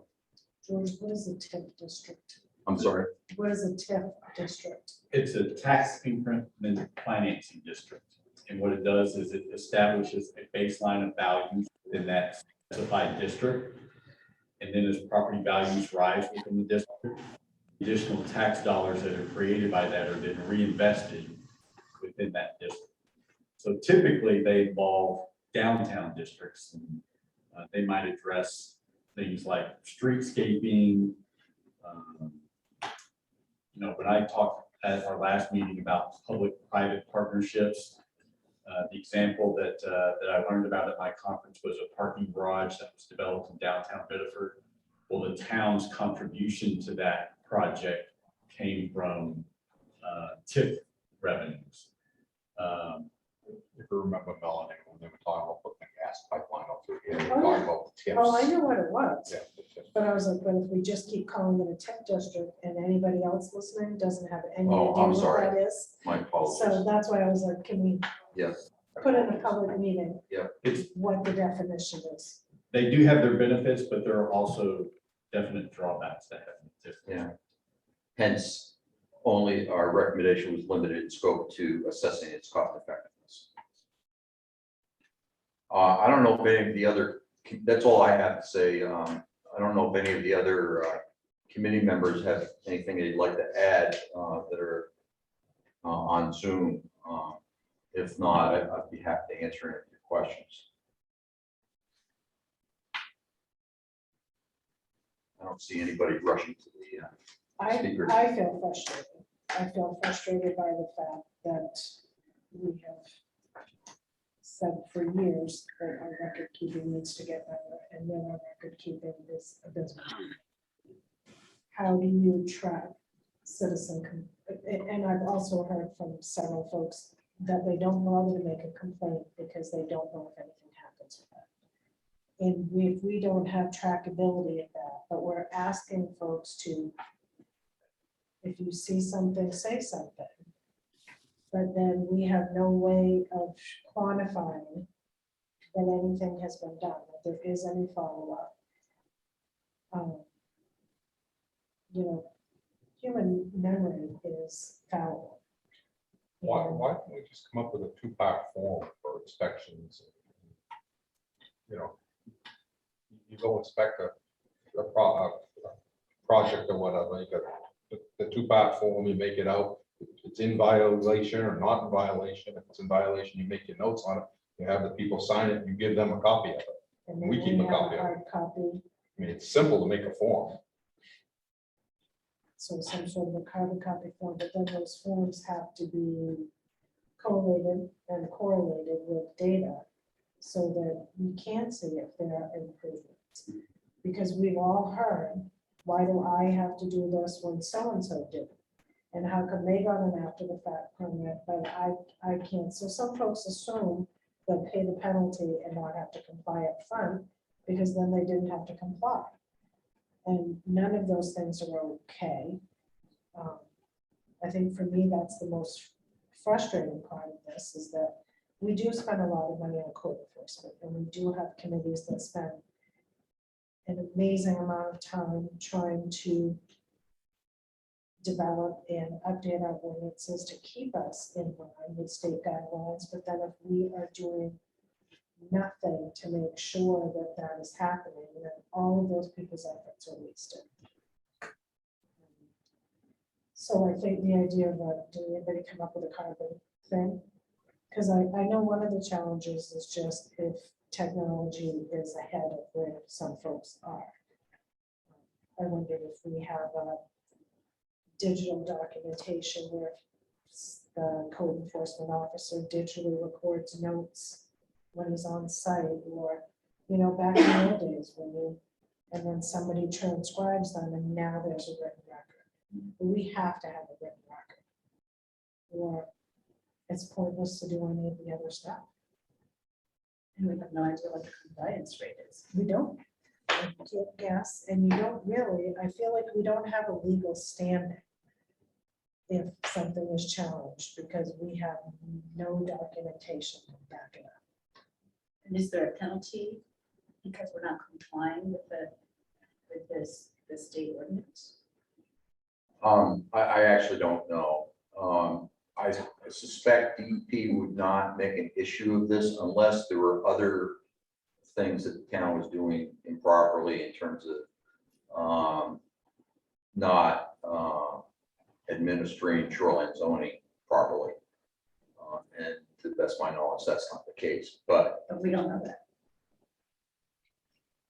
I'm sorry. I said we don't know that because we don't. Well, no, we don't know it. I'm documentation. guessing. I'm guessing. The state isn't gonna do a whole, you'd have to really do something wrong, because quite frankly, the state's in violation of a lot of the state laws most of the time, too. I've seen it happen many times already, in the first year I've been there. Well, and I guess there's part of me that's just thinking about a family camp that the Land Use Regulation Commission has, for territories that are townships and things like that. And work will come around and do a site inspection, and if you're not in compliance, so it's not like, oh, that big tree right there is blocking my gorgeous view of the sunset. Couple years down the road, Lurk is gonna come around and they're gonna have a picture of the tree there and a picture of the tree gone. And there is a hefty penalty for that.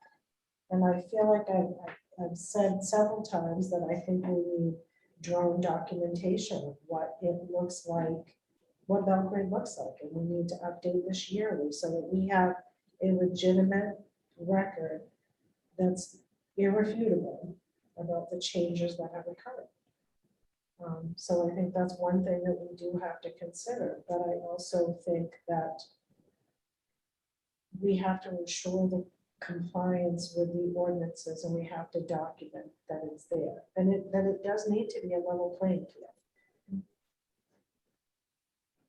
So that's my And even if we have a two-part form, you have the form, the information still has to get entered somewhere. Entered Somebody has to do somewhere. that. But even if it doesn't get entered, at least it's here, we have a hard record copy of it. There are many ways to skin this cat, and none of them have to be particularly complex. But one of the committee's members, Michael Donahue, said it best: you don't know where you're going if you don't know where you've been, and we don't know where we've been. We don't know where we are on this issue. What would happen if instead of a two-part form, they did a 3 or 4-part form? Made that form part of the permit application. You get your permit application, you get a copy of that. When Gary goes follows up, you take the same form that's already got all your permit, your lot number, everything else on it. You continue to make it out at the inspection. You give them another copy of those that you've written on, what you feel that passed your inspection or whatever. Because then at least it consolidates all the information. It's always right there. Yeah, signed and dated, and But aren't these tools available? I mean, we don't have the only code enforcement officer in the state. Isn't there some sort Yeah, of well, standard there reporting may for be. code enforcement? I mean, you get into a lot of places and everything's done electronic, you went into Portland, I'm sure the code enforcement officer is going around with a tablet. well, You can't necessarily do that.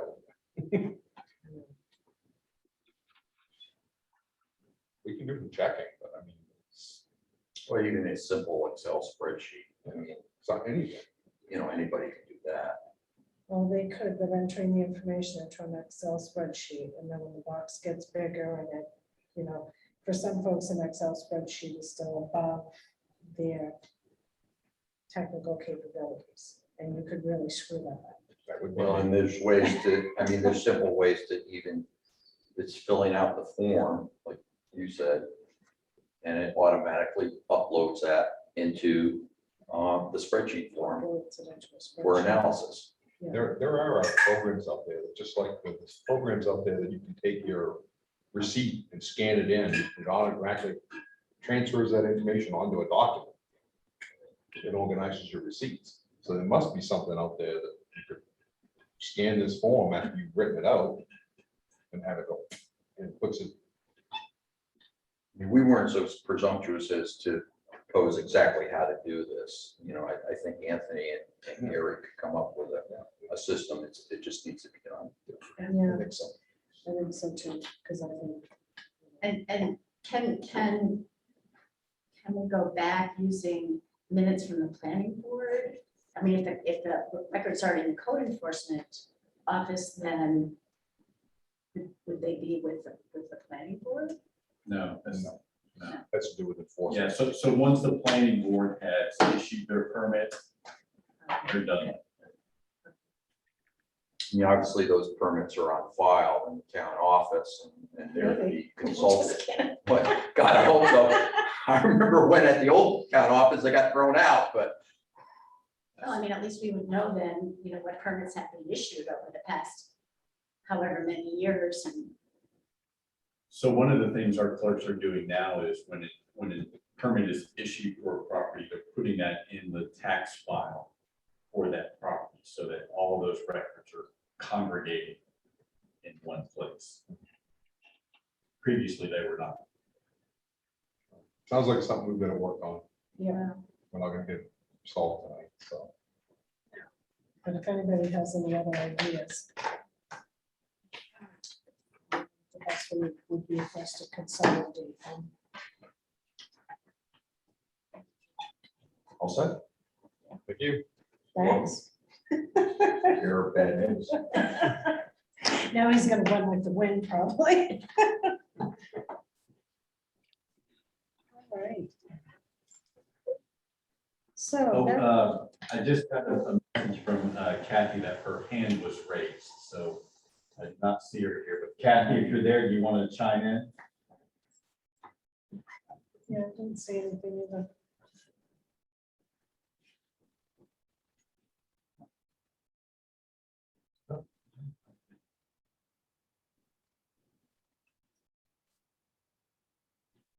I don't see her as part of the meeting at the moment.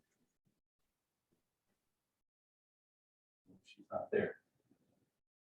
Or why There's her it on hand is raised. Facebook, right?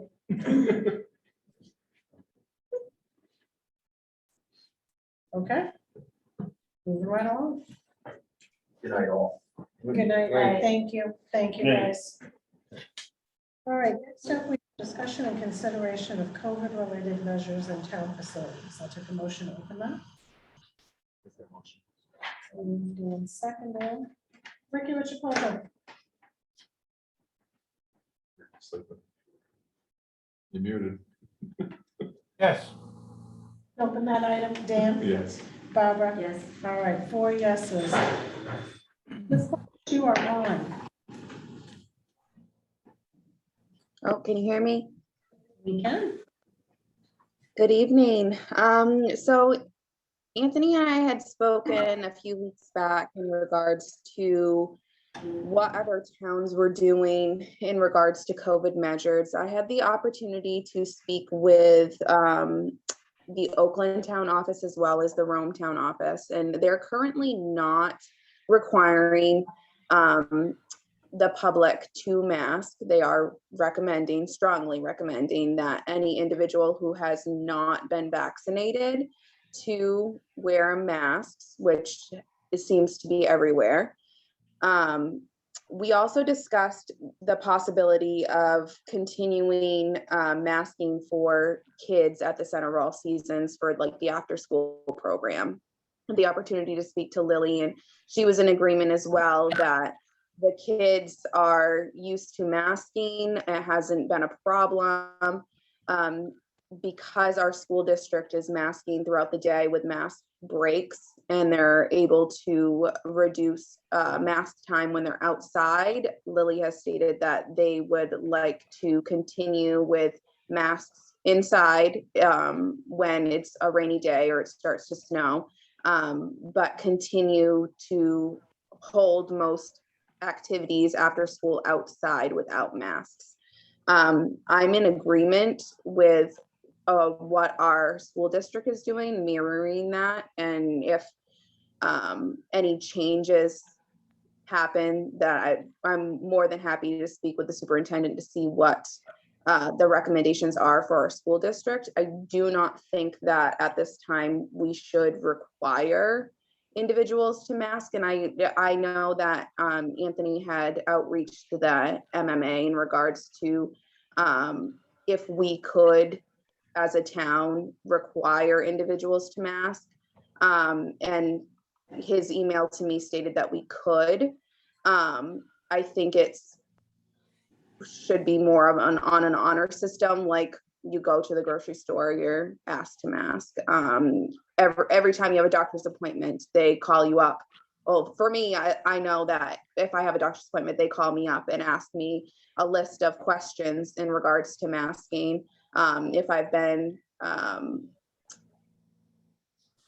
around anybody that's had COVID or have had any symptoms, I asked Anthony if we have any signage at the town office or any of our town facilities that ask those questions, just to make people more aware that we really want you to consider, if you've been sick or around somebody that has had COVID, to either mask yourself or come back a different day.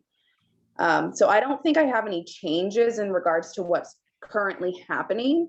Are there any recommendations that anybody else would like to see that I can research to try to change? I don't really know. Honestly, I don't have anything other than what we're doing currently.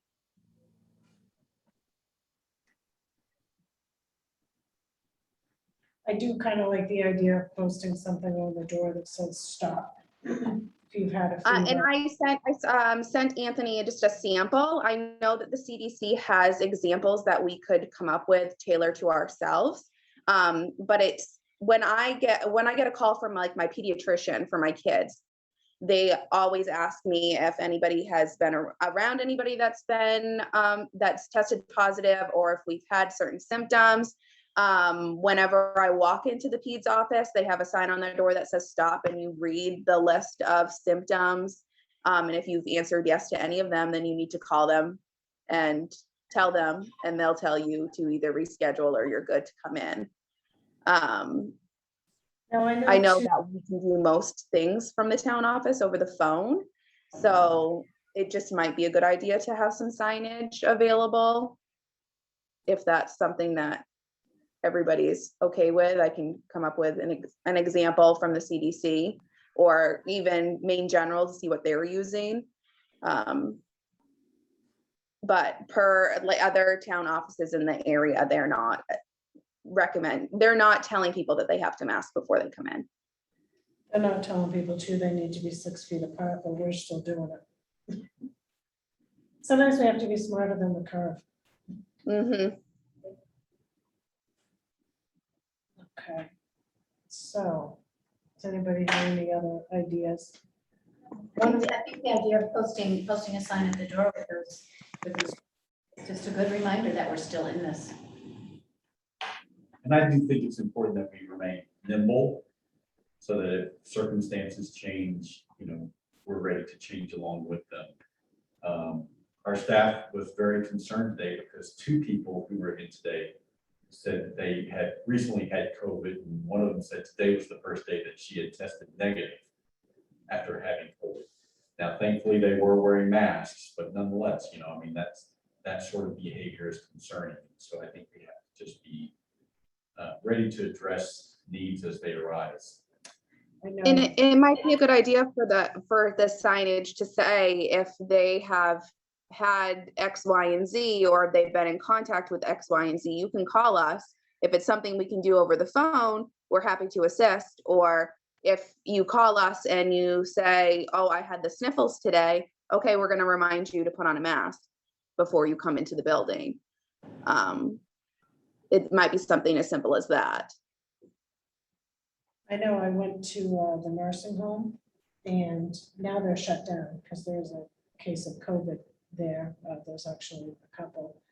But one of the things I noticed the last time I went about a month ago was when you come in, you're asked to put your mask in your pocket and put on one of their masks. So you get a new sterile mask when you go in, and your dirty old mask that you've had all over the place is in your pocket. And I thought, that's. That's the way doctor's office. Yeah, that's a good idea. It's just an extra cost. And at some point, if there's another spike, there might be an issue with getting certain PPE. So it's just something to think about. We still have a good supply of masks and sanitizer. All right, does anybody else have any other suggestions or questions for Jennifer? No? All right, girl, want to be free. Okay, thank you. Have a good night. Let Lily do what she's doing now and. Fortunate and I think smart in that the steps that we've taken down at the center, we haven't had any instances despite having after-school program there throughout. And the summer camp program. Not gonna be- No, and I think if we just post a sign in all the town facilities, that's not a bad idea. Like, stop if you've had any of these symptoms, please go away. I like that better than just a sign that says, follow the CDC guidelines. I'm like, wait, what, did they change? Like, what is it? And folks are getting so used to hearing those questions that if they want to go in, they're gonna say no anyway. I asked one of the nurse home, I went to my mother the other day, I said, if you go ahead and say, answer yes to any of them, they said no. I said, "You never know." Well, yours is this where she's at, it's COVID free. It's really-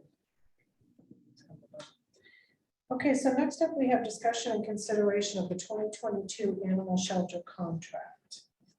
So this is a little early, but as we were working on the budget, I contacted the Augusta Animal Shelter just to see if their rates were going to change in 2022 so we could work on our budget.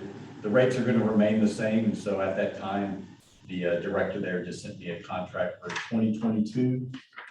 It would take effect as of January 1st. So I thought might as well go ahead and knock that out. And I would make a suggestion that we table this because we'll have a full select board member by then. And we may want to just wait so everyone can sign the contract. There's only a line, and it's in that signature folder. There's only a line for one signature on the contract. So I thought that the select board chair would sign that. What are your thoughts? Do we usually a contract? Price didn't change, and I just said, just, I think we can just. Yeah, just just do do it. it. Okay, It locks us in, we don't have to worry about it. Yep. We definitely don't want to go to a lot of the stuff they've got.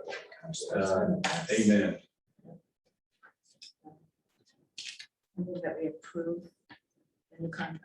The 2022 animal shelter contract to go into effect January 1st, 2022. That's it. I'll second that. Any further discussion? As she said. Ricky, what's your pleasure? Sleep. Yeah, I'm asleep. Go ahead, yeah. Ricky. Okay, Ricky says yes. Dan? Yes. Barbara? Yes. All right, 4 yeses. All right, next up, we have consideration of the following tax abatements. And we'll take a motion to open that item. Go bed. And second it. All right, Dan? Yes. Barbara? Yes. Ricky? Yes. All right, 4 yeses. This is open. Okay, so we have several abatements. We'll take them separately. Can we, when we get to the ones that have multiple ones, we'll say first, can we group those together? Yes. Yeah, so first is 365 days of Christmas. The abated amount is $30.76. The explanation is that hold on. The account was abated in 2020, but became active again for this commitment. It's a housekeeping correction. So I'll Make that. Oh, beat ya. Okay. I'll move it, you second it. Any further discussion on that one? All right, seeing none. Barbara? Yes. Ricky? Yes. Dan? Yes. All right, 4 yes. Next up is Hammond Lumber Company for $855.13. I'll make a motion. And second. Any discussion on that one? So the small house that was located and was removed prior to April 1st. Or is it, should be 4-1, not 1-4, correct? Correct. Okay. Double checking myself there. All right, seeing no discussion. Ricky? Yes. Dan? Yes. Barbara? Yes. And 4 yeses. Okay, so now I'm gonna whip out my calculator. Hang on.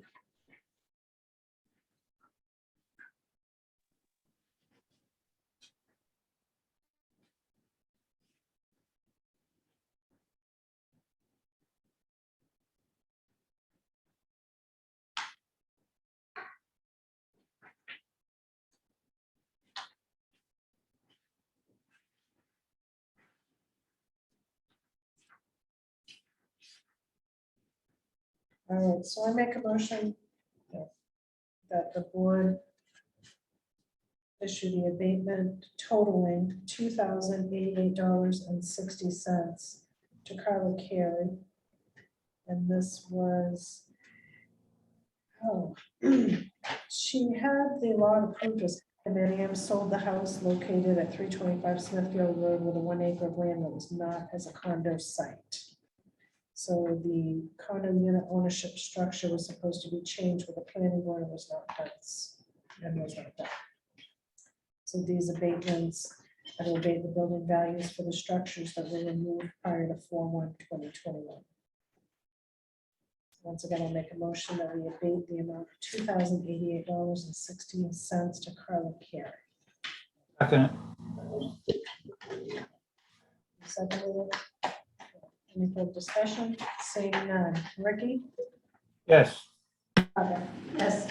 Dan? Yes. And 4 yeses. We're going to do that abatement. All right, next up, we have the warrant. And I'll take a motion to open that item. So moved. Moved and seconded. All those up, Ricky? Yes. Dan? Yes. Barbara? Yes. Melanie? Boy, that feels redundant. Somebody like, yes. So that is open for discussion. Anthony, would you do the honors? Sure, this is warrant number 108 in the amount of $2,879,805.42. I will make that the motion. Second. Seconded. That is open for discussion. All right. So select person special events, that 2280, that was the split that we were looking to do with that, correct? The split, We had said that we could take some of that out of the select person's fund. Yes. So again, that line item is going to be over. However, under the general government budget, we're still in good shape. So that particular one that came up, the 2280, what was that reference to? That was Ann Friedman's work.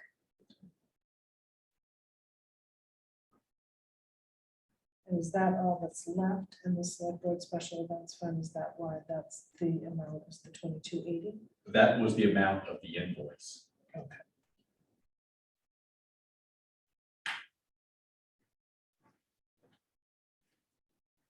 All right, and then the saltwater contamination, there's another 248035 on that about the plumber. What exactly was that? So that's all the install that Bruce did at Mrs. Burgess's house.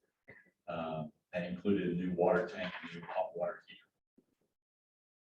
Why does it say install faucet plan 5? That's the one below. So there are two charges there from Bob the plumber. The first one is for 2480 for at Mrs. Burgess's house, and then if you turn the page Oh, down, okay. Yeah, that's it. Okay, and we have somewhere where we're keeping a running total of how much we spent on that one project, correct? And is DEP still planning on reimbursing for DOT. DOT? Yes, ma'am. Those two crisscross. So are we invoicing them? Is that how that's going to go? We will.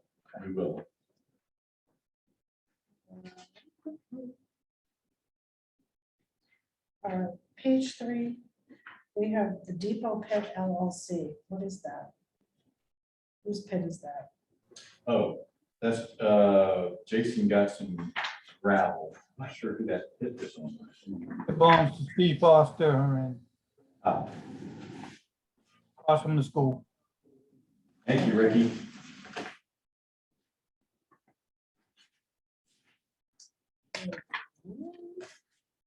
Okay, under Hammond lumber, page 4, signs at the office. What are those? So you may have noticed that out front, those new posts that the handicap parking signs are on. And are we gonna recover the push thing for the handicap accessible thing? I noticed that. The weather protector Mhm. is hanging. Okay. Is that all working now? Because it wasn't working last Selectboard. It works, I think it works coming in, but not going out, or It was vice the other, versa. way. Or vice versa. Nicholas couldn't get in. Well, and there was something about there's 2 buttons or a button that has to be flipped when the door is unlocked in order for that to work. Oh, yeah, it's up top. There's like a panel up there, and you have to switch it on and off. So does it have to be done every time the door is unlocked or? And So then shut when we off come when it's in, when locked? we come in the morning, we flip it on, Mhm. and then when we leave in the evening, we flip it off. So then what happened is we had an evening meeting Oh, probably and so. that was shut off, which is why they couldn't access that. Okay. All right, and then the last thing I had was page 5, transfer station, new office. Mhm. There's 2 charges, but not a lot of explanation, so, because I know. Yeah, so the first one are windows, and the second one is just a lot of the supplies that are gonna be used to finish out that office. So keep in mind, it was just a shell.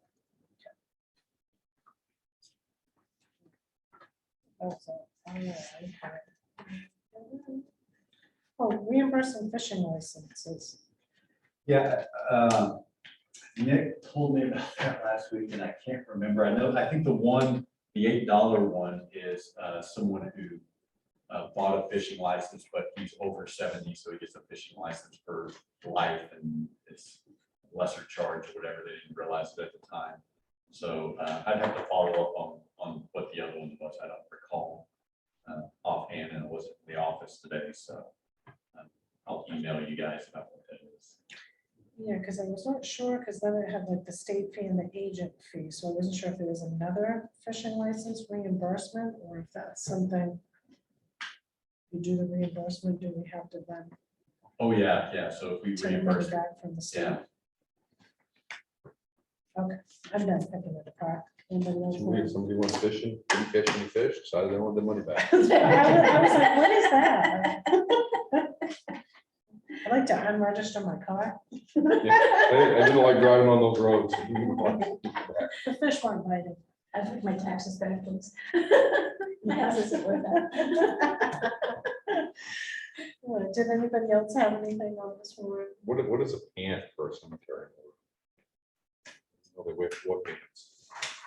Oh, parts. It says typo. Oh. Ricky, did you have anything?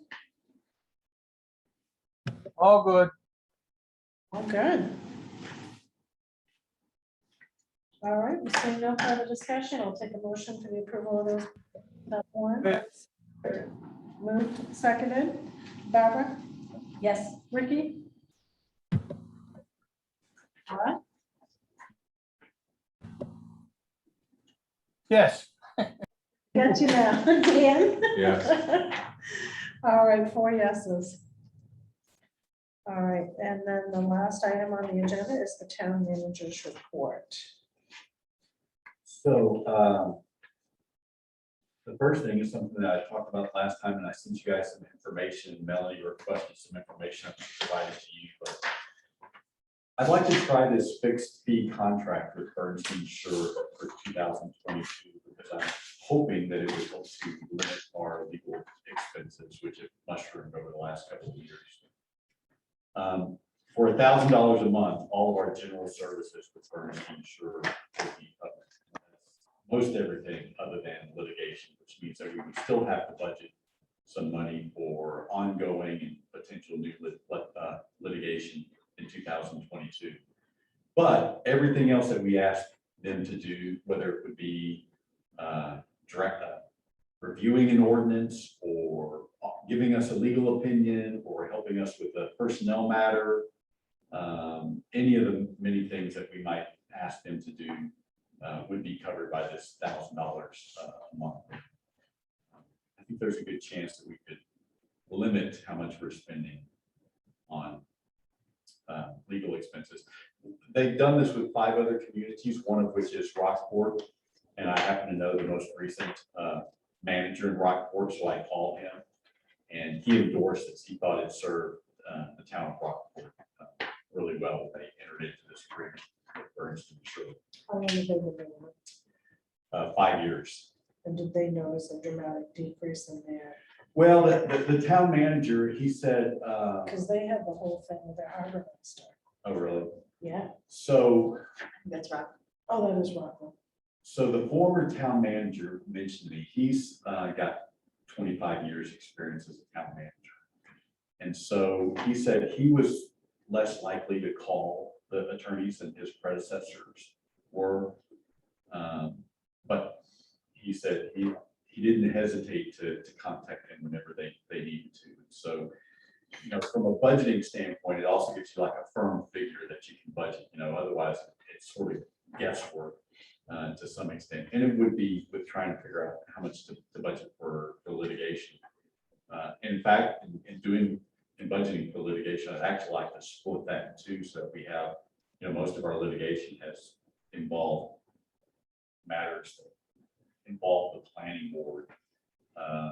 So I'd like to budget some for planning board and some for general government, just so we can see sort of where those expenses are coming from. So if you guys are agreeable to this, the next step is I would contact Bernstein Sure tomorrow and say, yes, our select board is interested in this. And they would send us a contract in that we would review, and it would provide even more details of the scope of services that would be offered under this agreement. Yeah, I think it's definitely a good idea. It's a step in the right direction. Is this something that has to be done tonight? No, Well, and again, Ricky, there'd be no decision tonight per se where we would be approving this. I think what I'm seeking is directions like, yeah, let's see that contract and let's see what the scope of services is and see if we want to proceed with this. I guess what I'm after, I'd like to see this done in an administrative item, not in a town manager report. When we got more than 7 people participating in this tonight. So assuming you guys say, yeah, let's take a look at the contract, I bring it back as a new business item, maybe an old business item that you guys would then discuss, consider and vote on as a regular agenda item. And I think we really ought to get the budget committee here for talking about that one. Probably wouldn't hurt. It's a budget. It's a budget item. I didn't hear you, Dan. What did you say? So if we get a hold of that contract and want to look at it, I think we ought to have the budget committee there to talk to them too, because it's a budget item. We should have their. Absolutely. Yeah. Be happy to do that.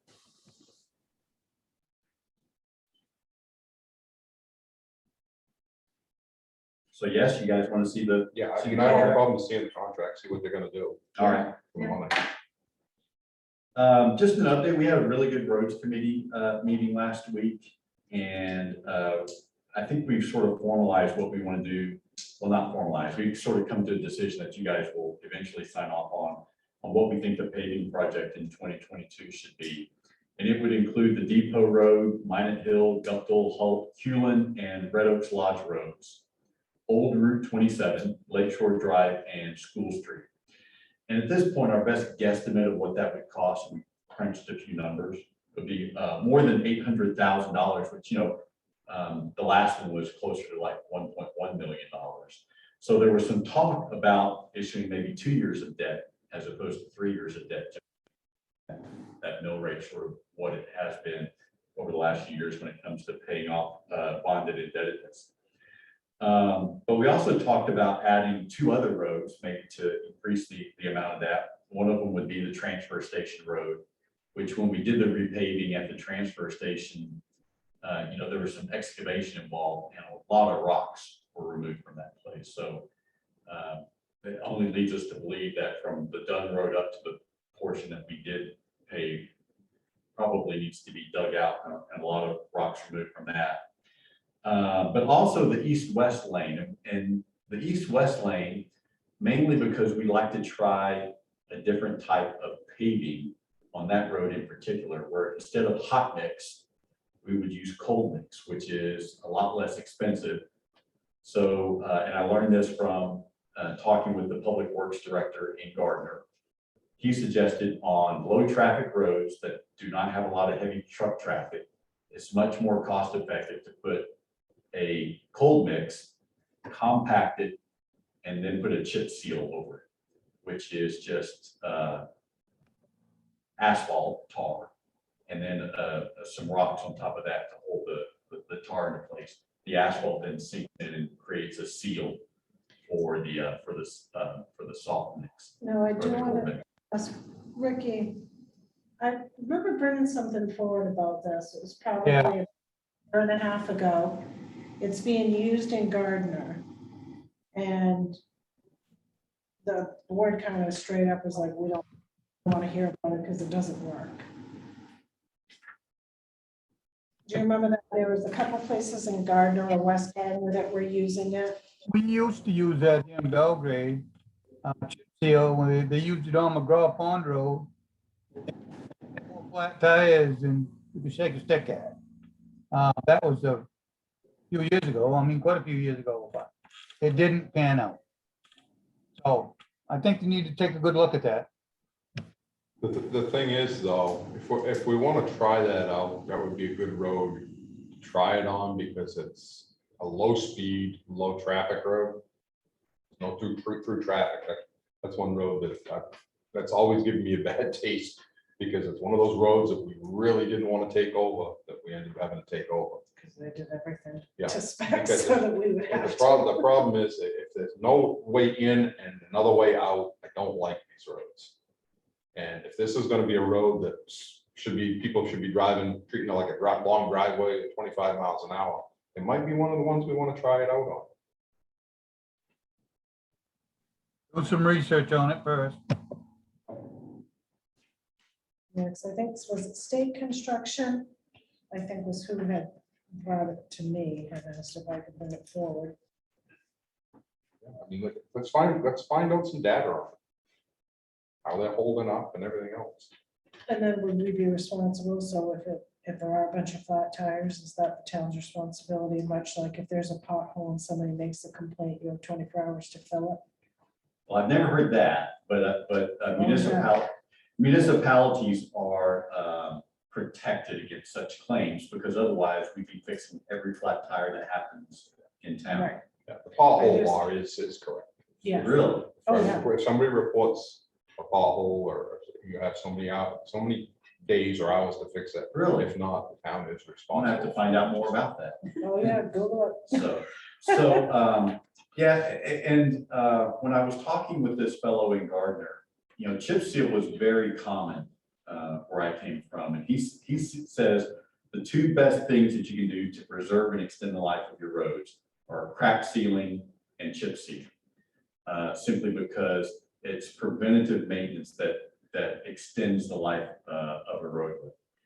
And so he said it hasn't been done here simply because it's not the way that it's normally been done. And Rick is right, is that initially it does create a much rougher, louder ride.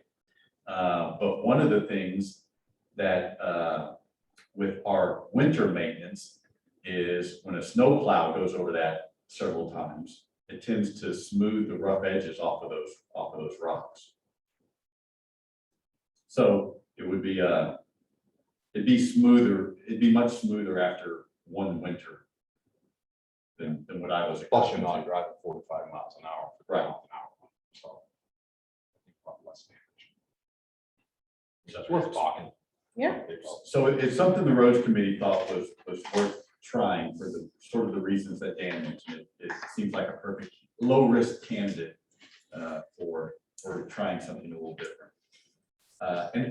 And speaking of pavement preservation, on September 22nd, Jason, Corey Alexander, and Val Hudspeth and I are going to get training on DOT's road management software and on scoring road conditions. And that's the first step towards getting us to a pavement preservation, a formal pavement preservation plan. I have two other things for you.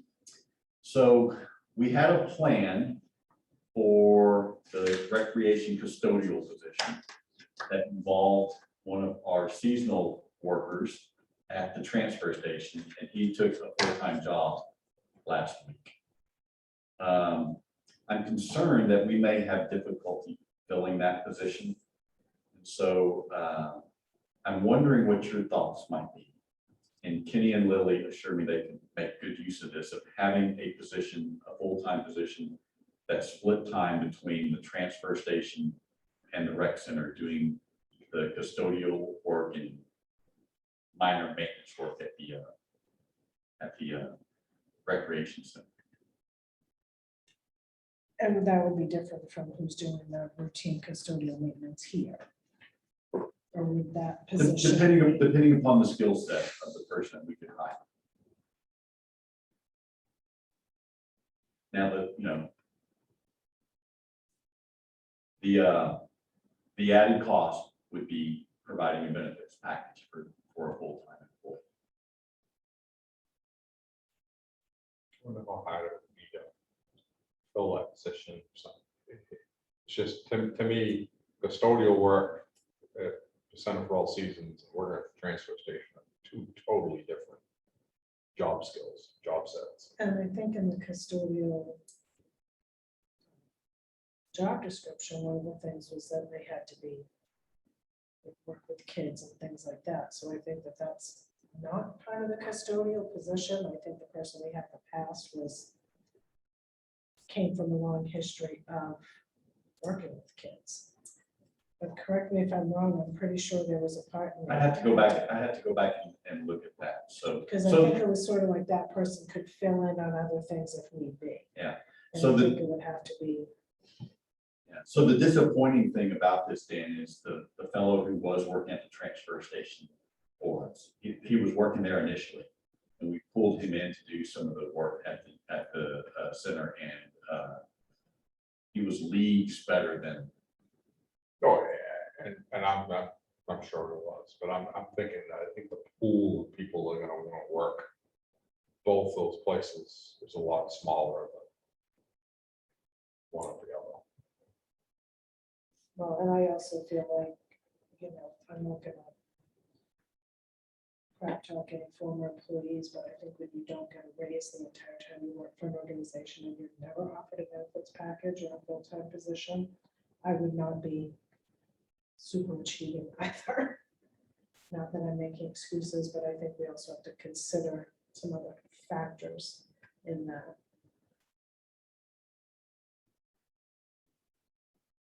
So does everybody want to create a 40-hour-a-week position with benefits?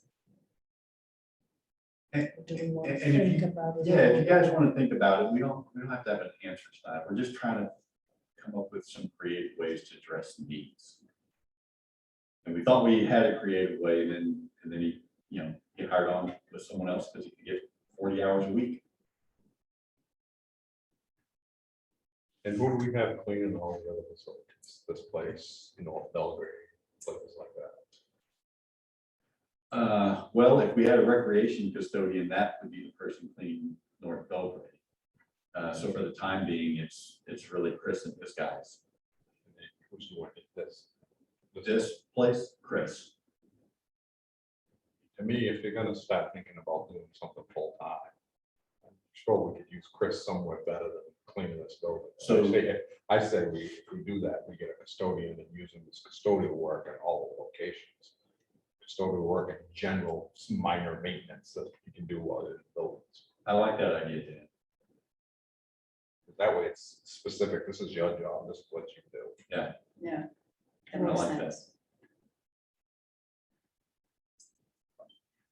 Something to think about. Then we still have to come up with a part-time transfer station attendant. Yeah, but we do those all the time. Well, you know, and the reason this employee was seasonal is because Wes went over from transfer station to, you know, work in maintenance during the summertime. Now, once I think October 1 hits, he goes back to the transfer station. So we'll at least be fully staffed at the transfer station through the winter, spring. Something to think about. Okay, I like that idea. I'll let you guys chew on that a little bit. Sure, Chris has got plenty to do all the cleaning these buildings. So. And then lastly, tomorrow night, we're having a communications committee meeting. We're going to be talking about the next newsletter. And Nick brought up to me that it's always a challenge getting the postage done for the newsletter because the post office once upon a time to take a credit card, now they want a check. And so I would like for you guys to consider delegating the authority to me for that warrant, or just for the newsletter postage. That way we can have it done like that. Why does the post office not? I do not know. Yeah, when I go check fire extinguishers, they insist on paying with a credit card. And you can use your debit card every time you go in. That's true, but they will not take a credit card for the postage. For both, yeah. You said they won't take the credit card for postage? Yeah. For the bulk mail postage for our newsletter, they will not, Rick. Oh, we have to have a talk with the postmaster. Under the- Down here, do you have to go to Augusta? Or, No, it's down here. normally, it's only a certain place you can do bulk mail. I'm surprised that they do bulk mail. Well, and we make it very easy for them. They give us the numbers of boxes per route, and we separate everything by route. I think there are 5 routes in Boulder. It just goes to box holder. Right. So it's not anybody's name. It's pretty simple. Oh. It's very cheap postage. I mean, I don't have any problem with you. That's what we gotta do. Yeah. Yeah, but I think it seems very weird. That's crazy though. Crazy. Yeah. Yeah, that's very bizarre. I'll make the motion. We do, let Anthony. For the amount, for the, whatever. Sign the check for bulk postage. Well, second. for the Newsletter. All right, moved and seconded. Barbara? Yes. And Yes. Dan, Ricky? Yep, 4 yeses. You signed that one. And I'm done. Don't be getting like extra rolls of stamps or anything now. Okay. But if you do, get the forever ones, because Yes, we always. do. somebody at work was like, do you have a stamp? And I said, no. She goes, do you know how much a stamp costs? I said, I have no idea. 55 cents. I said, I bought a bunch of forever ones and so far I'm still good. All right, does anybody else have anything? All right, seeing none, I will take a motion to adjourn. So moved. Second. Moved and seconded. Oh, Ricky? yes. Yes. Barbara, yes. Yes. Dan, yes. 4 yeses. Good night, everybody. There was something else I was gonna ask, and I forgot what it is. Trooper for sticking around the whole evening. She was like, this isn't my idea of a night out, but How many people have taken up? That's what. Turn this off. is it 3?